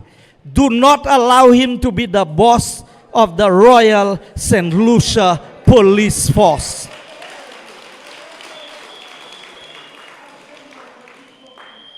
You know, if there's one party who believes in St. Lucians and their ability, it is the United Workers' Party. We always look out for our people. So when SLP cannot find fault with you, they will attack you personally. I am your guy. I am the right guy. And Labour Party, that's all you can deal with. You have to deal with Guy. And when UWP gets back into office, I will tell you one of my driving forces would be, educated or not, we will make you employable. Too many young St. Lucians sitting on the block. You know, my wife and myself had a discussion. And she said, after all this schooling and all this education, I realized that the best thing for a young St. Lucian is for them to have a skill, an ability to create employment for themselves. And I'm talking about a lady who has a PhD in educational leadership. We as the United Workers' Party must give the younger people a better option than drugs, crime, and sitting on the block. We must give the young people a better opportunity than, boss man, can I get a little something? We must empower the youth. And one way of empowering the youth is to give them a skill that nobody can take away from them, that no politician can take away from them. And I've told my political leader, you see, my leader understands some very fundamental things about education. You can have all the degrees, but degrees prepare you to work in an office. And I believe that those who are out there doing the hard work, their payment need to match those who sit in the fancy offices. And let me tell you, we cannot force every young St. Lucian to work. Some people may not want to work. But we have to create an environment where every young St. Lucian who wants to get a job, who wants to get work, must be able to get work in their country. This was the government that brought down unemployment. The United Workers' Party, prior to COVID, and inheriting an economy where Kenny and Tony said something happened that had never happened before. St. Lucia could not even borrow money. And I will turn the economy around. And in less than 2 years, to turn the economy around so that even when COVID hit, the economy was sailing smoothly. We got blows from COVID, but he had established such a good foundation that even if we lost the elections, the momentum that was created by how well COVID was handled by the United Workers' Party, we saw growth, unprecedented growth by the Labour Party. But it was not their work. It was the momentum created by the United Workers' Party. But you know what happened? And tourism was the driving force. You remember when they were saying, shut down the country? Since they came in, have they shut down anything? All they have shut down is the projects that was being done by the United Workers' Party. The airport project, the Rocher Community Center, the Fallen Road in Grozile. Closing projects left, right, and center. You see, St. Lucia, you must understand that Labour Party is desperate to remain in government. Now, I heard Ernest Hille, and persons have told me, why haven't you responded to Ernest Hille? Ernest Hille, I have acted as Prime Minister more than you have acted as Prime Minister, as Deputy Leader of the St. Lucia Labour Party. I want you to go and check my track record as acting Prime Minister and find one thing that I did wrong when I was acting Prime Minister in St. Lucia. So you say if something happened to Alan Chasney, who will become Prime Minister? The United Workers' Party will have 17 people, all with the capability of being Prime Minister in St. Lucia. Now, I will tell you what we will not do.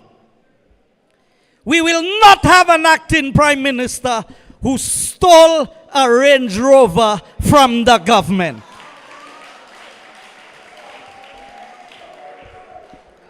We will not have an acting Prime Minister take a vehicle that belongs to the state in the UK, put it in his personal container and ship it to St. Lucia.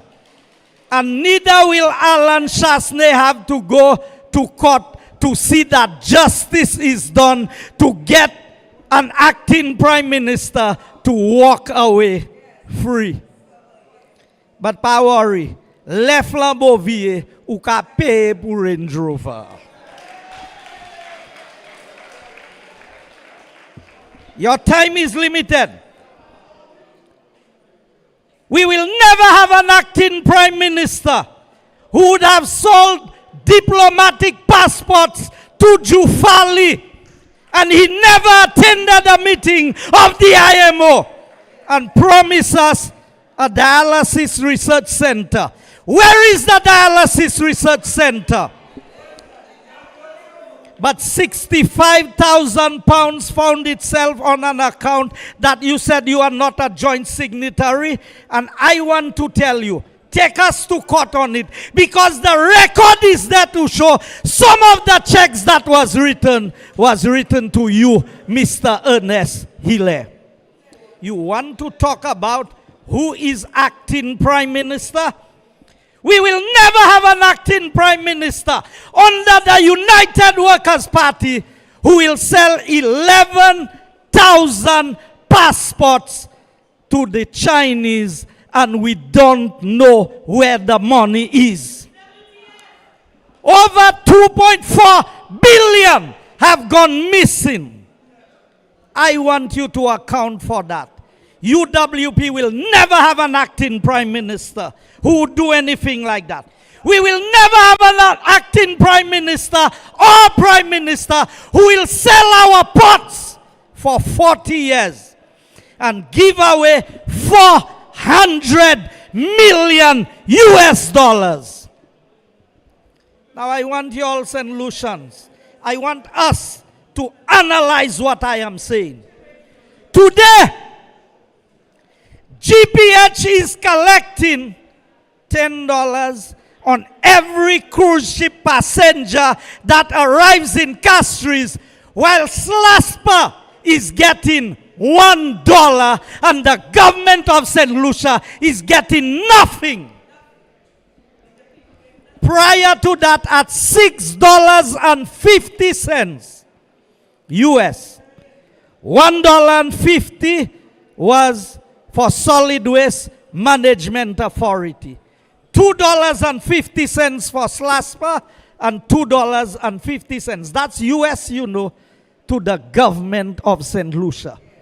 Today, on All Fools Day, April 1st, 2022, Ernest Hiller met with GPH and agreed that GPH should take over our ports, allow them to raise the fees to $12.50, $1.50 still going to Solid Waste Management Authority, $1 to SLASPA, and $10 to GPH.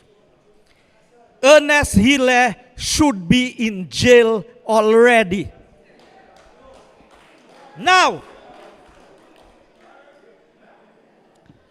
I want to deal with a subject that they have raised. Enemy of the state. Have you heard them?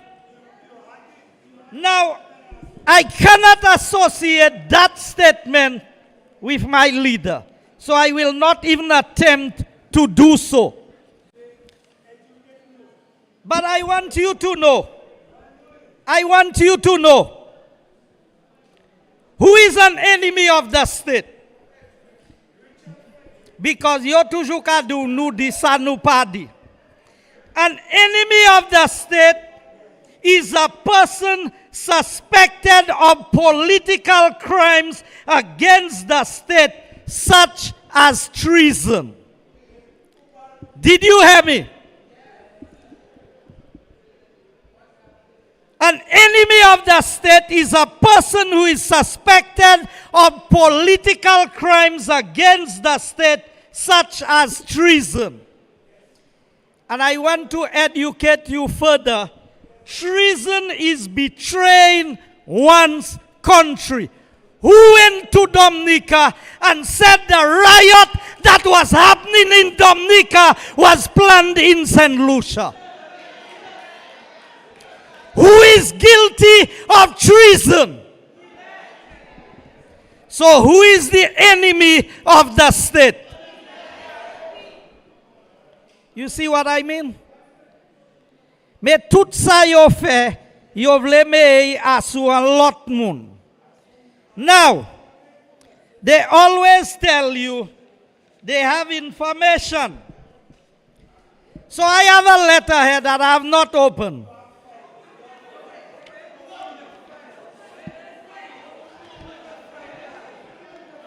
Now, Labour Party ka menti by St. Lucien.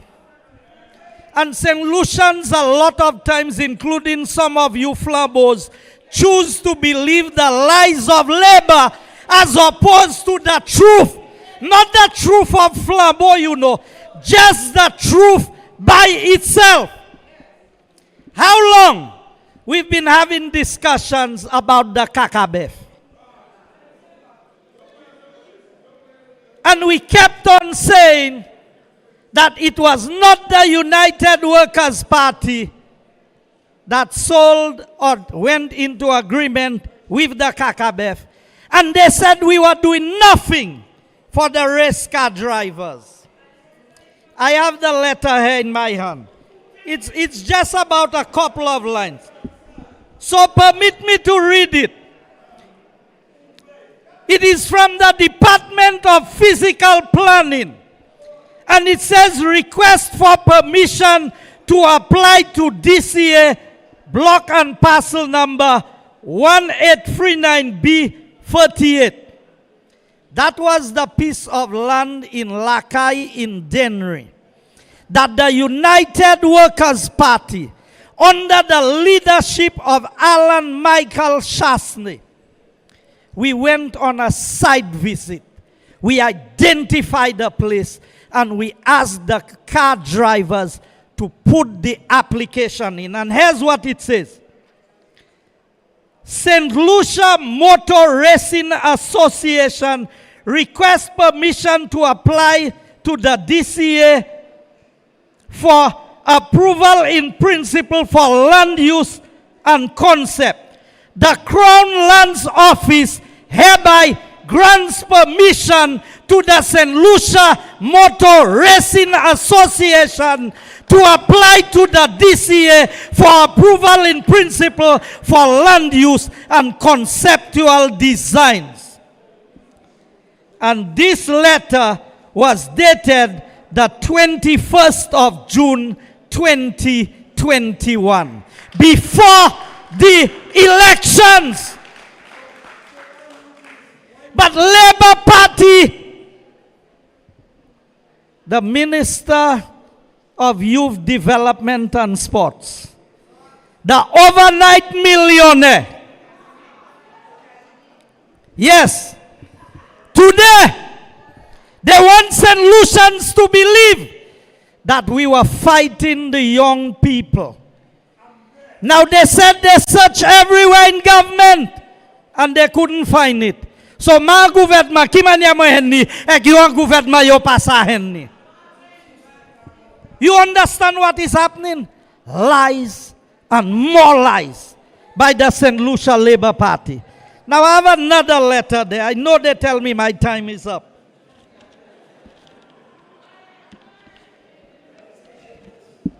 Monsieur Jeremiah, Udi ale radio wek Philip J. Pierre, di lapan pièce record, and the PRO, another liar, said, of the Labour Party said, they searched everywhere. They couldn't find any record of the United Workers' Party agreeing to assist Jeremiah. Ma gouvernement, ki manye mweni, ekot ashe office gouvernement, ekot pahahenni. And you hear lie, and you see lie. So you know where the lies come from. So let me read what's on the letter for you before I close. The letter is dated February 17th, 2021. And it reads, Jeremiah Norbert, date of birth, March 30th, 1990. The government of St. Lucia, through the Department of Health and Wellness, accepts responsibility for medical bills on behalf of Jeremiah Norbert, a male St. Lucian who requires urgent medical assistance. Can you believe how heartless these Labour Party MPs are? That they would come and lie to the people of St. Lucia.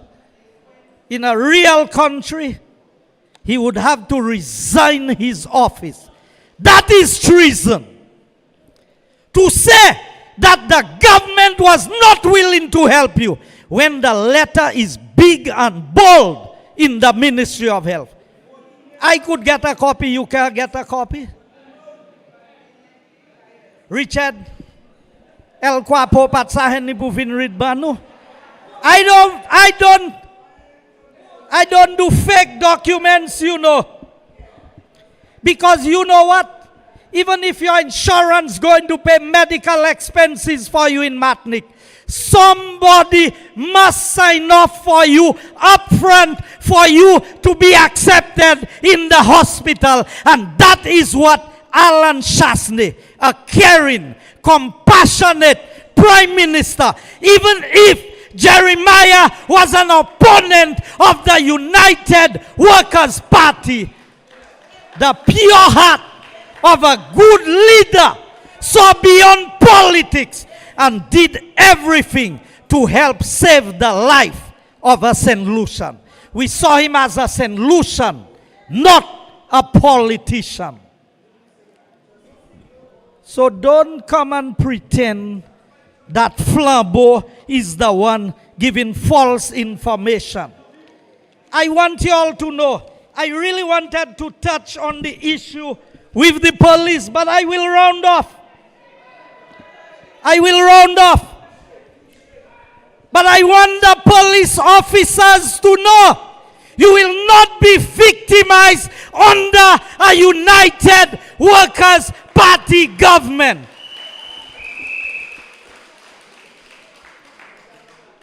Si c'est un petit homme qui te volé M16, tout le monde te kay savent.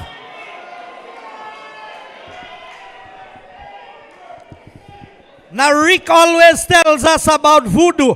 I want to know whether it's voodoo that brought the M16 back to the police station. Where did they get the M16?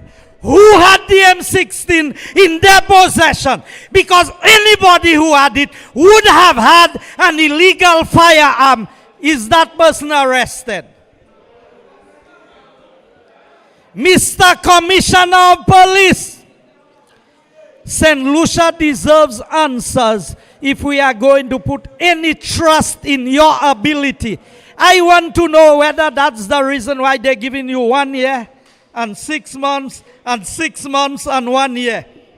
So perhaps if you are a real police officer and you are a real man deserving of this, you ought to stand up and do what is right to protect the people of St. Lucia.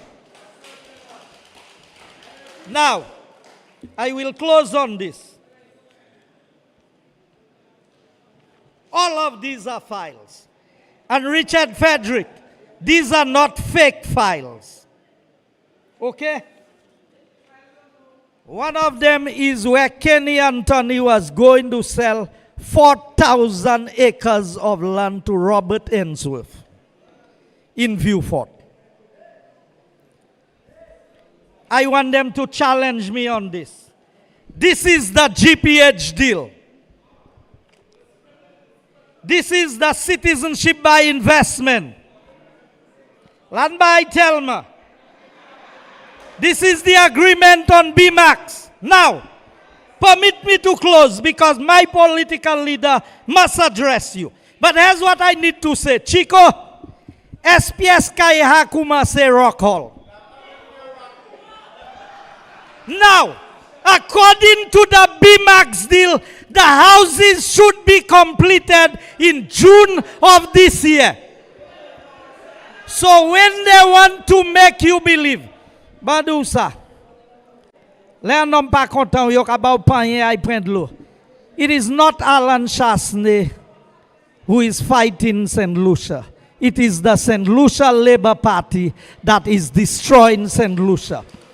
They want to make 4 years you couldn't fix playing fields. 4 years you couldn't fix the roads. 4 years you cannot build a house. Alan just filed a case. Majesto a pour même temps case là pour buy a injunction. Ça empêche hot faire travail. How is what Alan is doing that stopping the work? It is the incompetence of labor that have stopped St. Lucia from progressing and developing. And my people of St. Lucia, there's only one solution to the problem. I believe immediately after COVID, we need to march for a whole week and demand immediately after Lent, yes, immediately after Lent, we need to march for a whole week and demand that election is called because we are ready. Thank you and good night.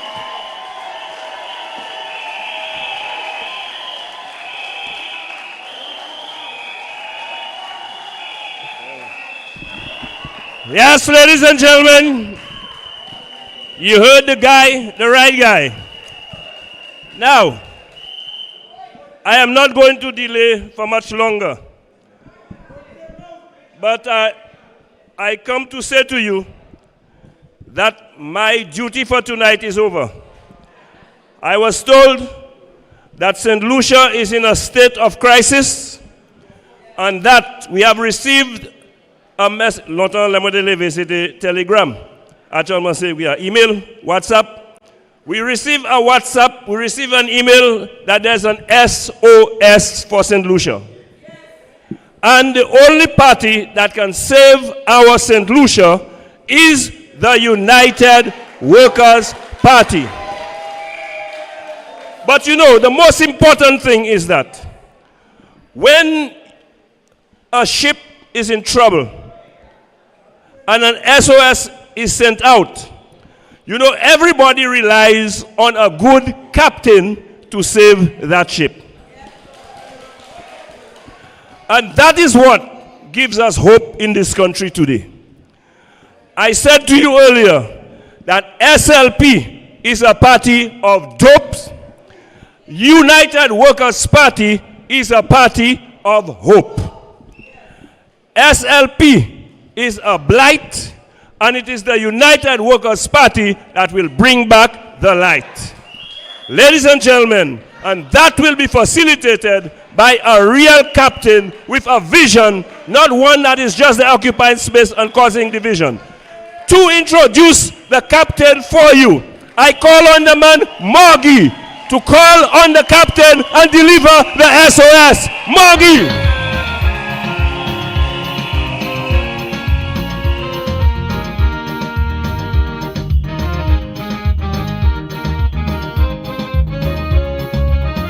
Before testing 1 2 testing, I can 1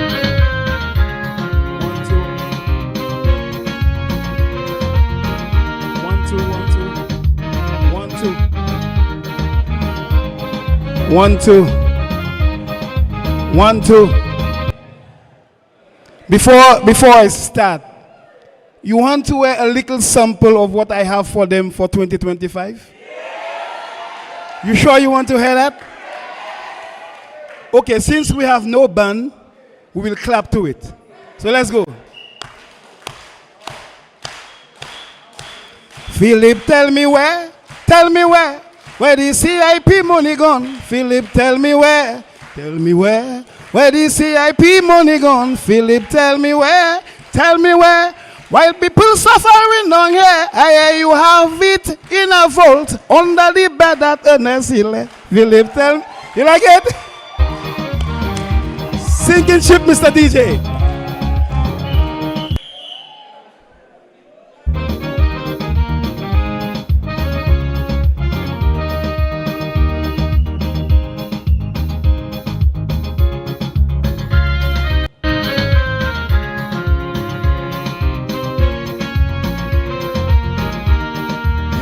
SOS from St. Lucia.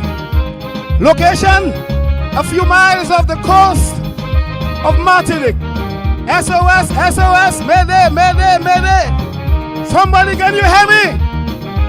Can you hear me? There is an island that they call St. Lucia, Helen of the Caribbean Sea. She had a captain with a great party. They call UWP. Suddenly St. Lucia was led astray when Philip JP made his way. Now it's so sad to see just how Philip have she. The economy bad, man people sad. They running abroad like they going mad and they balling. Oh my God. Oh yes, the banana boat empty, you killing me slowly. The hospitals dying slow. Philip, you have to go. We St. Lucian say so.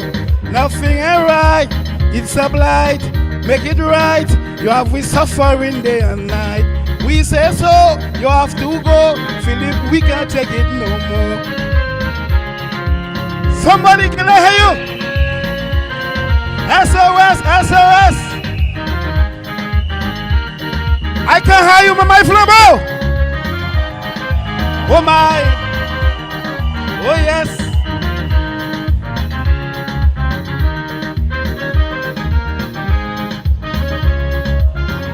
Listen, there was a time when this land had plenty.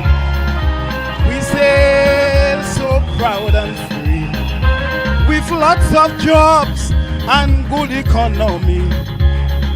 We fed, we family. Suddenly St. Lucian will lead us astray. When the LCP made its way, now every St. Lucian shore, we are worse off than before. whose guns sky high, but people can buy us of living way up in the sky. Let me hear you. I cannot hear you. Oh gosh, the banana boat empty, you killing me slowly. The hospital's dying slow. Philip, you have to go. We St. Lucian say so. Nothing ain't right, it's a blight. Make it right. We have been suffering day and night. We say so, you have to go. Philip, we can't take it no more. I love you. Good night. Good night. I will bring on the new captain. The new captain, Alan Michael Chasney.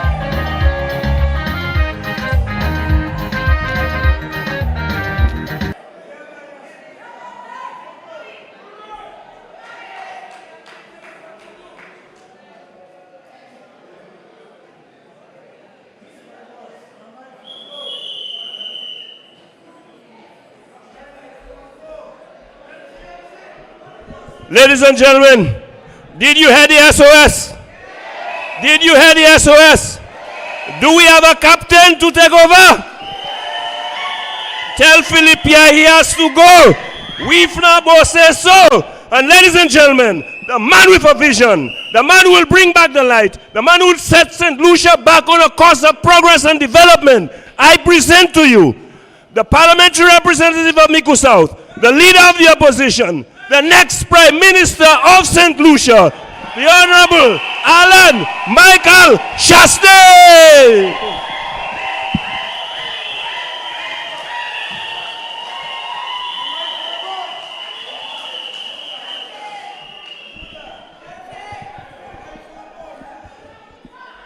Mamai Micoud South. Mamai Ti Rocher. Mamai Lacouville. Mamai Douga. Mamai Angers. Mamai Blacha. Et Mamai Derasso. Esu Pawe.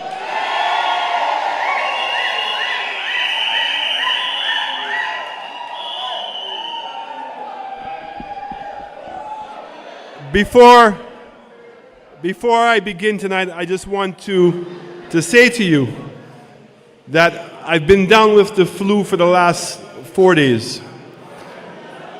And if at some point I lose my voice, that is the reason I'm saying so.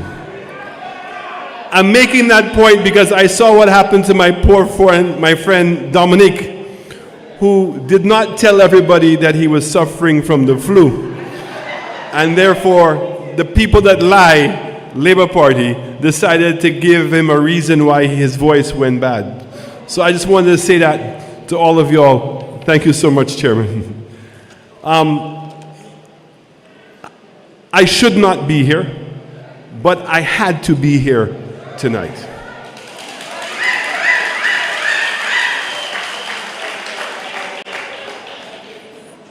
I had to be here to identify some of the things that are wrong with our country and to let you know that there is a solution to right what is wrong.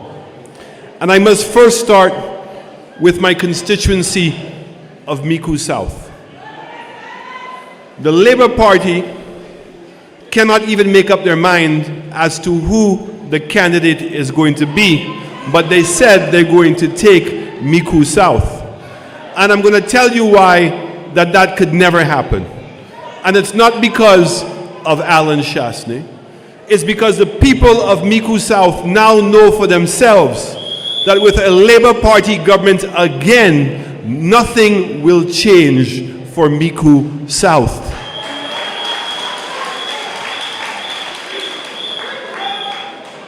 The young people of this constituency who were told that the artificial grass, the astroturf in Derasso would cause cancer. Now the young people and the football talent in this constituency is beginning to rise. And we see it not only with the men, but we also see it with the women. who said that when they go and play on the field, they don't have to worry about sliding and all the stones cutting them or get a guige. They can come now and play all day. But what is sad is that we started to build the field and put on world-class lights. And you see for yourself that the constituency already had begun to get economic prosperity because all of the major football matches for the seniors was done here in Deraso. When the people from Vieux Fort want to play proper football, where do they come to? Deraso. That is what it is. But instead of fixing the bleachers and putting a place for the people to have their stands, they have done nothing. They have not even raked the field to keep it and maintain it to the standard it should be. But that was not enough. I heard Ernest Hilaire bragging about having a meeting in a community center in his constituency that was not even finished yet, but he was having a meeting in it, and told the people from his constituency how important it was to build the community center, because in case there was a hurricane, there was somewhere for them to go. So it tells you that they know the importance of a community center. So the question is, why has the Blasha Community Center not opened? Now we've come to understand that the only thing the Labour Party can do in our constituency is to rename buildings. So we now know we have a new name for the Deraso Healthcare Center. Harak Singh. So if it is that you want to rename the Blasha Community Center and that is what you're waiting for to open it up, name the center and open the Blasha Community Center for the people. It's 3 years it's been sitting there. That was not something that Alan Chastain wanted to build. The building is not for me. When I came and walked the community, the people in Deraso and Blasha told me that community center had been in existence, it was closed. If you can fix it up, we will support you.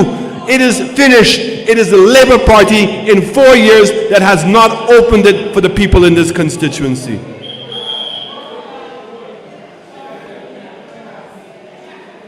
The poor people in Angers who have been waiting for their land, and United Workers' Party started the process. We went through where we subdivided it. We agreed on a price. We put all the legislation in place in order for that work to commence.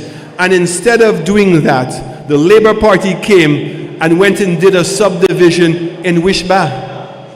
The people in Wishba, let me tell you, are not happy because that was their family land and was in dispute. But you've now subdivided it, and now you want to come and bring people from outside of Wishba and to give them the lots for free. It is time for the people in our constituency to say, enough is enough, we're not going to take any more. That is the priorities that this Labour Party has had in our constituency. Name one new road the Labour Party has fixed up in our constituency. Name one. Even the water park that we did in T. Rocher, the goal is to do another water park in Deraso. Where is it? What are you doing for the people in our constituency? And that is why the people in Micoud South will never make the mistake and put a Labour Party representative to represent Micoud South. And now the people from Micoud North now know the truth of what is going on. And hopefully now, when the opportunity comes for them to bring a real representative, a person who truly cares about the constituency, and to continue the good work that United Workers' Party started in Micoud North, that will happen. And that's my good friend, Elijah. I love him to death, and I know he's going to do a great job.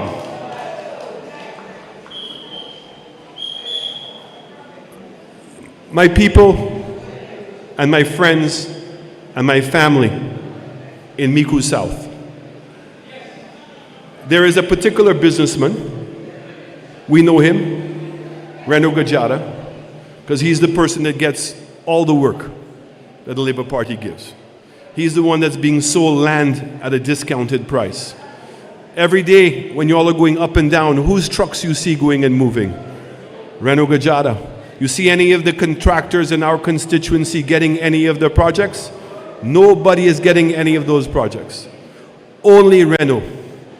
But Reno has said that he intends to make sure that Alan Chasney cannot win in Micoud South, and that he intends to spend how much money it takes to make sure that that doesn't happen. So I want to say to Reno tonight, the people in Micoud South have been suffering economically. The Labour Party has deprived them of resources that they so deserve. So if you want to come and spend your money, I'm asking you, please bring the money to the people of Micoud South. Because I know what the people in Micoud South would understand, that the money is taxpayers' money, because that's the money that he got from the taxpayers to do the roads that he's doing. So I want all of you all to do this for a favor for me. I will make sure Reno spends the money in the constituency branch. You make sure you take your money back, and when the election comes, make sure you put Alan Chasney back to represent the people of Micoud South. I want to say it again. The money belongs to you. It is your money. Don't feel any kind of way. Take the money and vote them out, and let us put our country back on the right track again. There was a person who betrayed our party, and everybody knows him as a lazy roller or as a snake. And I want to say something to correct something. Because the lazy roller and the snake did not just betray the United Workers' Party. He has betrayed the people of this country. Because all the time that we thought that he was working and giving us excuses why things could not happen. So let me give you an example of one. From very early, we identified in Micoud South that the entrance of Deraso, that we wanted to put a roundabout. And we wanted to take where the bus stand was and to put up a facility where the vendors would have a proper place to vend in St. Lucia. Exactly what we did in Grosley, which we call T-Village. We wanted to have a T-Village at the entrance of Deraso. And the roundabout was to facilitate people coming and going so they can come off the highway easy, buy the things fresh from our farmers, and then get back on the highway. And what was key was to be able to put a statue at that location so that people would know they're passing by Micoud South. Because people pass by, they don't even know they're passing by our constituency. And we have too many great things that have happened in our constituency for us not to be recognized. Sir John,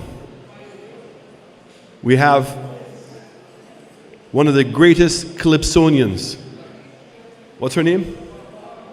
Not Morgie's from Micoud North. Linnell. Minel, my apologies. And one of the greatest cricket players in the history of St. Lucia, the best, Darren Sammy, is from Dugas.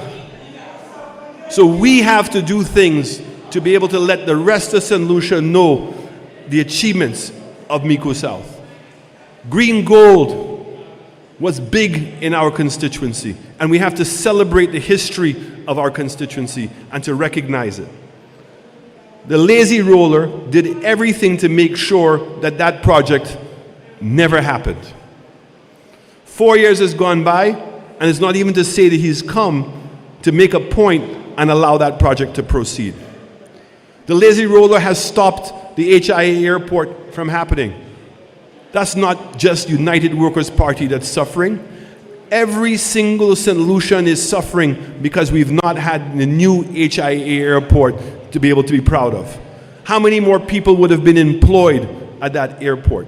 and have been denied a job because of what the lazy roller has done and what the snake has done to all of us.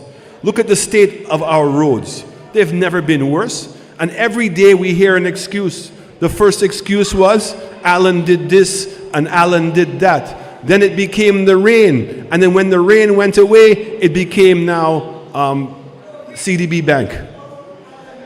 It's never his fault. It's always somebody else's fault. But we have to recognize that who is even worse? Him for doing that, or the Labour Party bringing that kind of serpent into their midst and then to put him back as a senior minister? And who is suffering? Not Flabo. Look what was happening to water in our country. How is it that with the same pipelines, the same staff, under Flabo, Wasco was rising. Wasco was doing the water project in the south. Wasco was doing the desilting of the dam. Wasco was solving the problems of the water up north. And today, you have people going weeks with no water, and the lazy roller, the snake, has nothing to say, and he's being supported by the Labour Party. It is time for us to recognize that those types of politicians, their days are numbered. And United Workers' Party has brought in a new group of young, energized men and women, people with integrity. And you know what's so amazing? That the only criticism the Labour Party had about our event last week was to say that we have second-class candidates representing United Workers' Party. 3 successful young women who have all achieved great things in their life already, whether it's overcoming adversity, whether it's being a strong advocate, whether it's being a successful businesswoman and rising regardless of the prejudice that takes place in the workforce. They have risen to the top, and each one of them wants to make it easier for the next woman to achieve the success that they've had. That's not second-class citizens. Those are proud solutions that we should embrace and celebrate. We have a teacher. We have a young businessman who's made a life for himself. You're going to tell me that these are second-class citizens in our country? Of course it's disrespectful, but it's also fair. You don't expect the Labour Party to say good things about our candidate. When they say these kinds of things, it tells you they know trouble is coming, because we have a group of men and women that are going to stand up and fight for the people of this country and to be genuine about that journey. And we have 5 more candidates to come that we'll be announcing very, very soon. Right after the Lent season is over, we'll be ready to announce. But they know who they are, and we're ready to go and to be able to move on.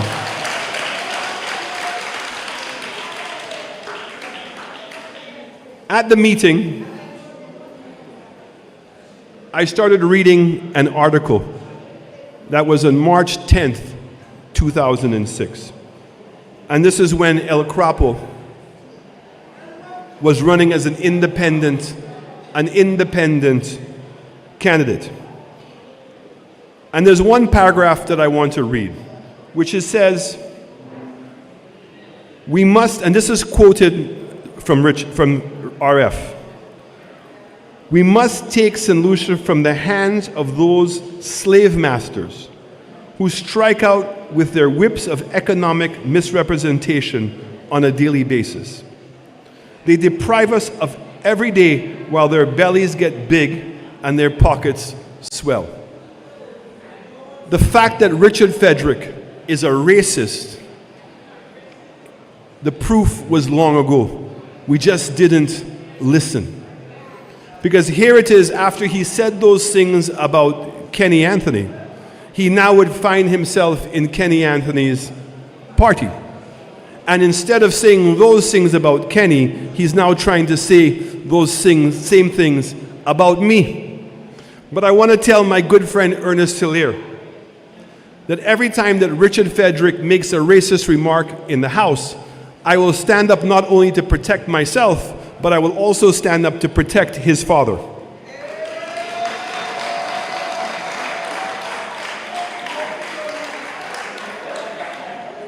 Now, my colleague, Guy Joseph, brought up a very, very important issue tonight, and one that cannot go without further comment. Again, I want to read from an article that was written in October 11th, 2007.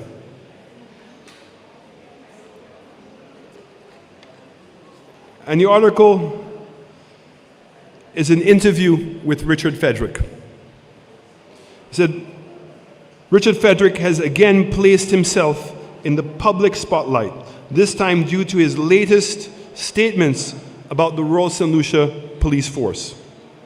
Fedrick, who is at this time under investigation by the Customs Department for alleged fraudulent customs duty evasions, on Tuesday spoke at a press launch for his Peace and Love football initiative. He said, Fedrick began by stating why he was donating $10,000 to the competition.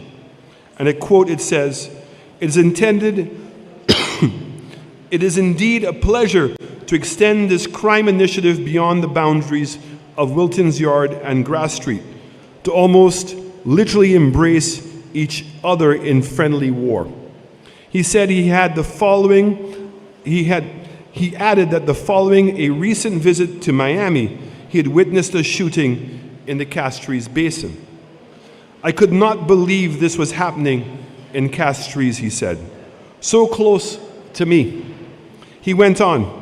Fedrick also revisited a shootout during this year's carnival between police and two rival gangs.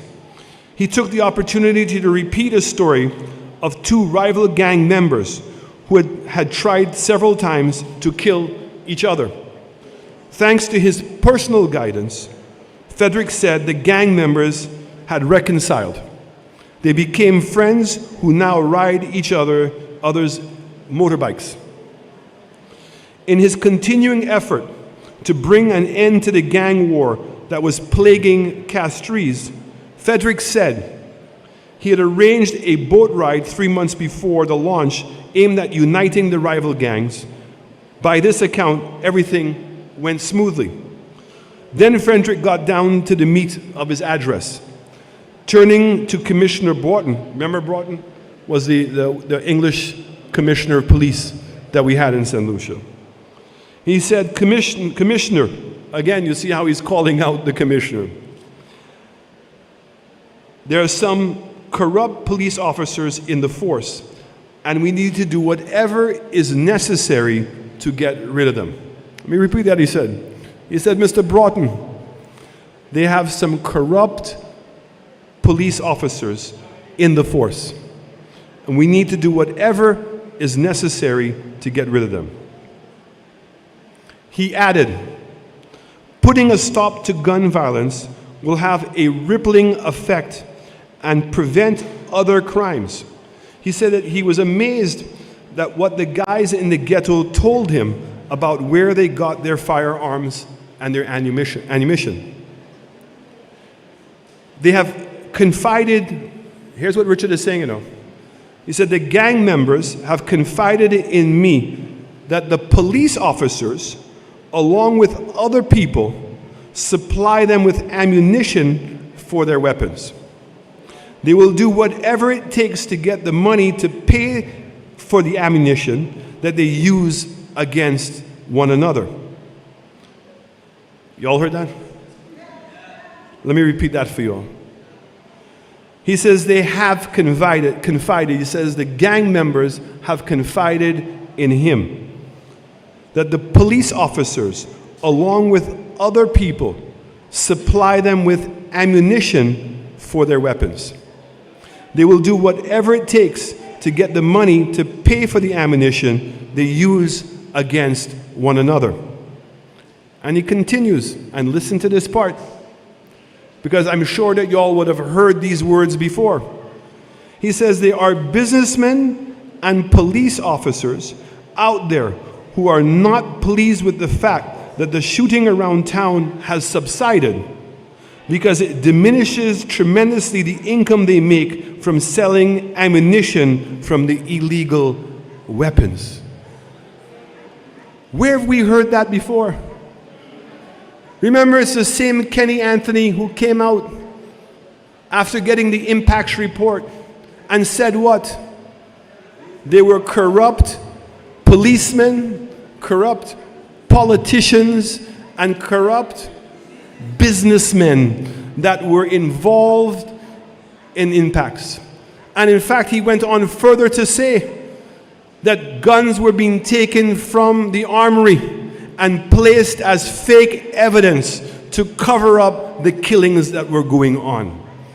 Did Richard Frederick already know that even before impacts began?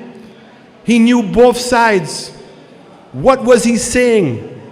And how do we now translate that to the things that he is saying today when he can call out to have particular people and police officers moved? So imagine when I spoke to the police commissioner and he said to me, why? I asked him, why was Talia moved? He said, for medical reasons. I said, sir, Richard Frederick 4 days ago said that Talium had to be moved and Jan Gustav had to be moved. Are you telling me that it was coincidence? And then today you want to hear Jeremiah, who still cannot answer us why he did not help somebody in his constituency who had lost both his legs. That's the issue. But Jeremiah today wants to tell us that he had nothing to do with Cacao being moved. So all of us in St. Lucia are supposed to believe that Cacao sang on a United Workers' Party platform and 2 days later, coincidentally, he was transferred? Papi show. Nonsense. Those days of us believing those kind of half-lies must be gone. And we must see the Labour Party for what they are. They are just liars, straight lie. Every day is another lie because they don't want to be held accountable for what they're doing. But I want to go back to this.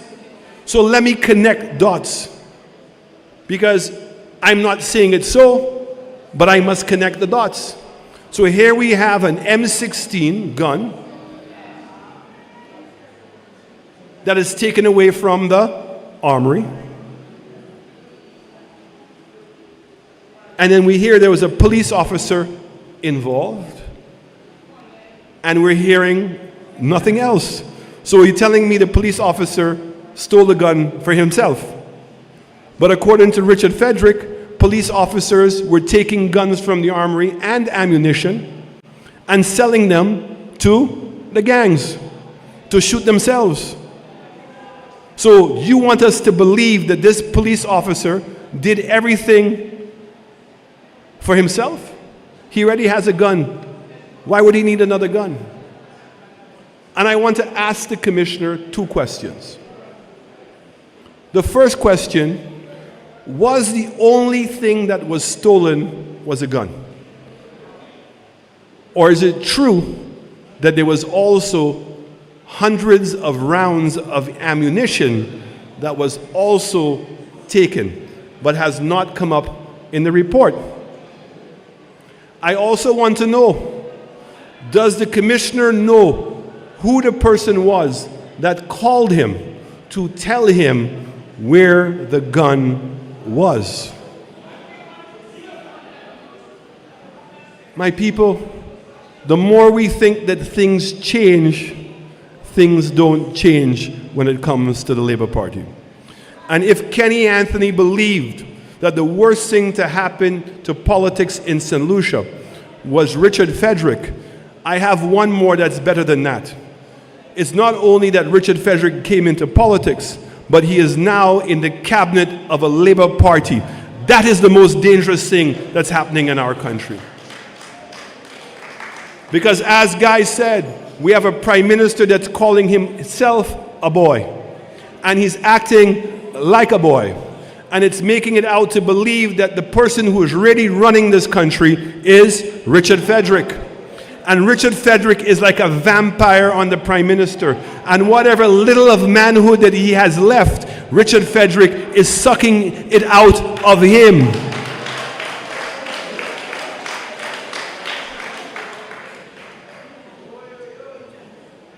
Richard Frederick could never get away with that in the United Workers' Party. And once United Workers' Party knew the kind of person that Richard Frederick was, there was no place for him, and he was fired. And I'm suggesting to the Labour Party, before it's too late, not only, well, it's already too late for the Labour Party, but before it's too late for the rest of St. Lucia, you all need to fire Richard Frederick immediately from Cabinet.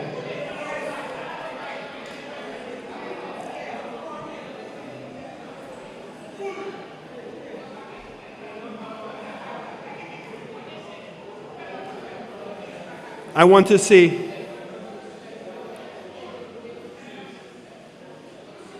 that United Workers' Party is on the right track. What we achieved at our convention, and you, the members of the party, putting forward policy positions that are important, and for it to be endorsed at our convention is a first. And what it says to all of us is that this party is listening to its members.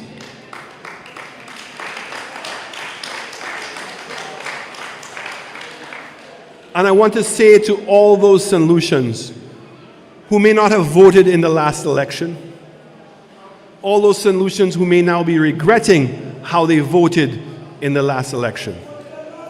United Workers' Party wants to build a party for the people.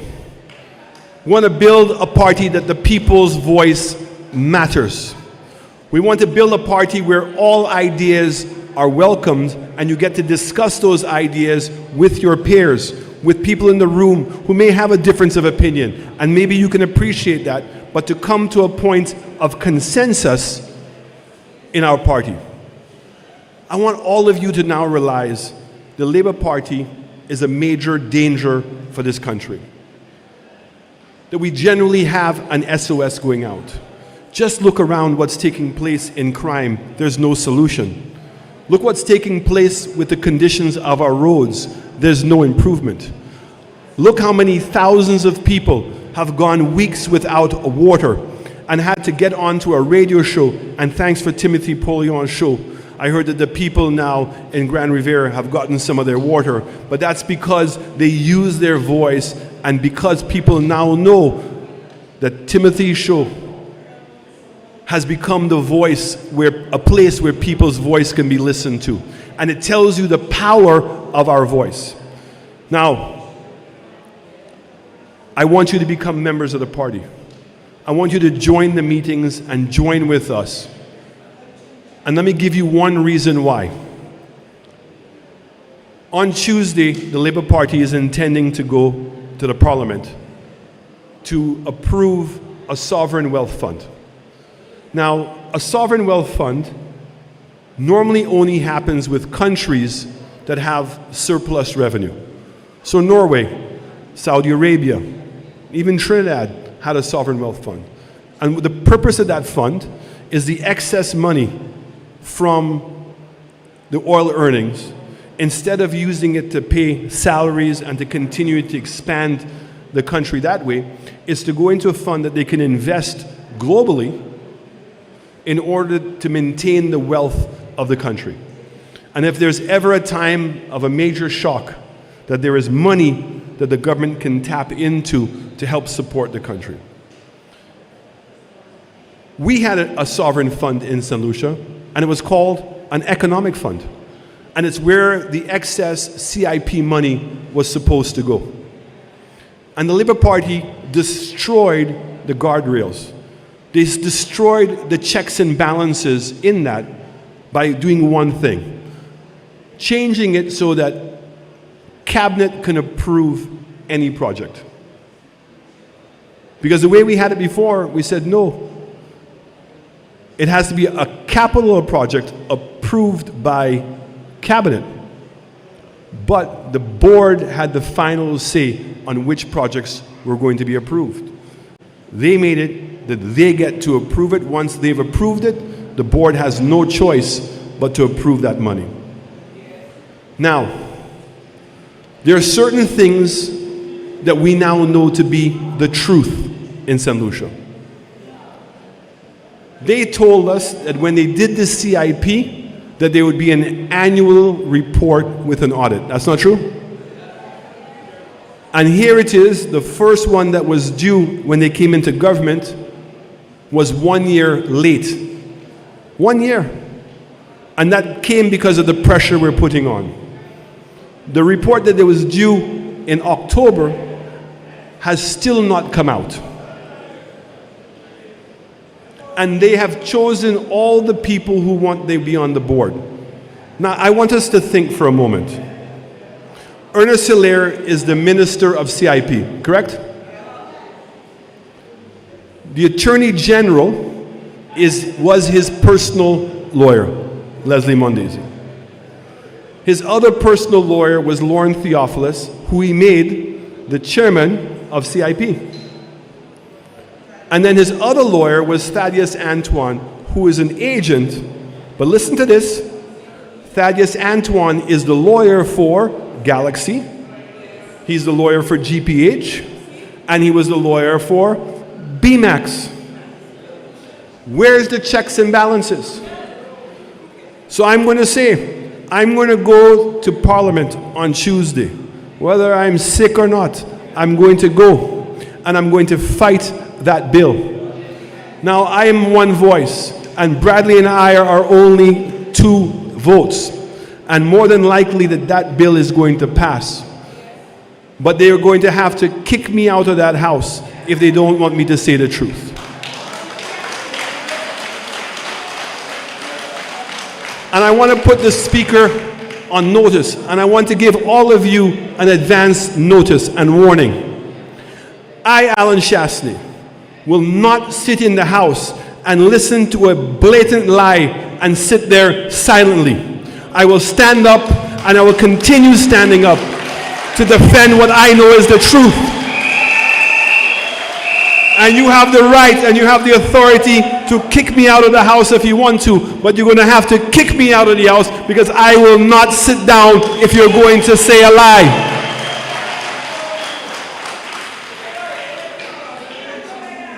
And to go to the House at this point, to develop a sovereign fund, to allow foreigners to control the fund, and to put no checks and balances is I, Alan Shastney, and Bradley Felix, we will not sit in the House and say nothing. We will defend the people of this country. We will defend the assets of this country.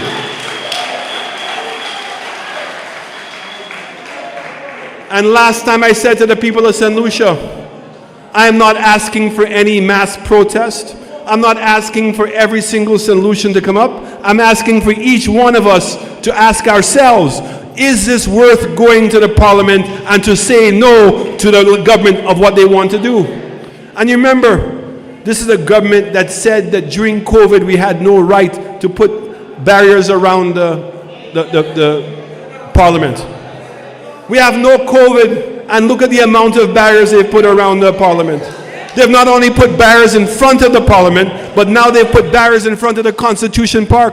So your own same supporters, your 10 Pinez that were inside the Constitution Park, not even they can stay there anymore. My people, it is time for us to take back our country before we have no country left. It is time that we come together to right the wrong so we can save our St. Lucia. I will be there. I'm going to stand up for the people of St. Lucia. And I'm saying to you that this sovereign bill is wrong. You cannot even manage the economic fund. You cannot even manage anything else, the CIP program. How many boards do we have that there's no annual reports being placed on before the House? There's no accountability to you. And now you want us to believe because you're putting it in a document that they're going to follow what is going on? We must stop this Labour Party from stealing what little is left of our country. Trust me when I tell you that. I will be there on Tuesday with my voice or no voice, and I will stand for what is right and make sure we right the wrong. Thank you very much.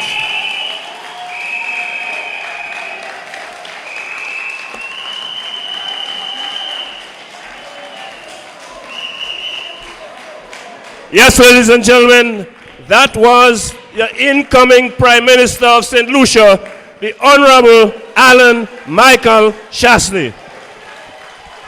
We have come to the end of tonight's proceedings, but before you leave, I want to remind you that tomorrow night, if you want to hear more truth, if you want to see more light, listen to Like It Is with your humble servant, Leonard Spider Montut, on Hot FM, Hot 7 TV rather. And let me just say, I want to thank all of you who came here tonight. I want to thank all of those who were watching via the internet. And let me say to you, we peaked on Facebook at 1,400 viewers. Hold on. On YouTube, we were 1,300 viewers. Sorry, the Labour Party only got to 700. But when Richard came to speak, it went back down to 600. Pak Richard Jatobe, El Kwapopa realized Pierson Pavleyoko. So he appealing to people, listen to class on Thursday, But if I am to speak on behalf of the people, I will tell Richard, hold his class on Thursday. Ladies and gentlemen, I want to thank you. I want to ask you to continue to support and follow the United Workers' Party, because the SLP is a party of dope and the United Workers' Party is a party of hope. We will get rid of the blight of the SLP and bring in the light of the United Workers' Party. Thank you and have a good night.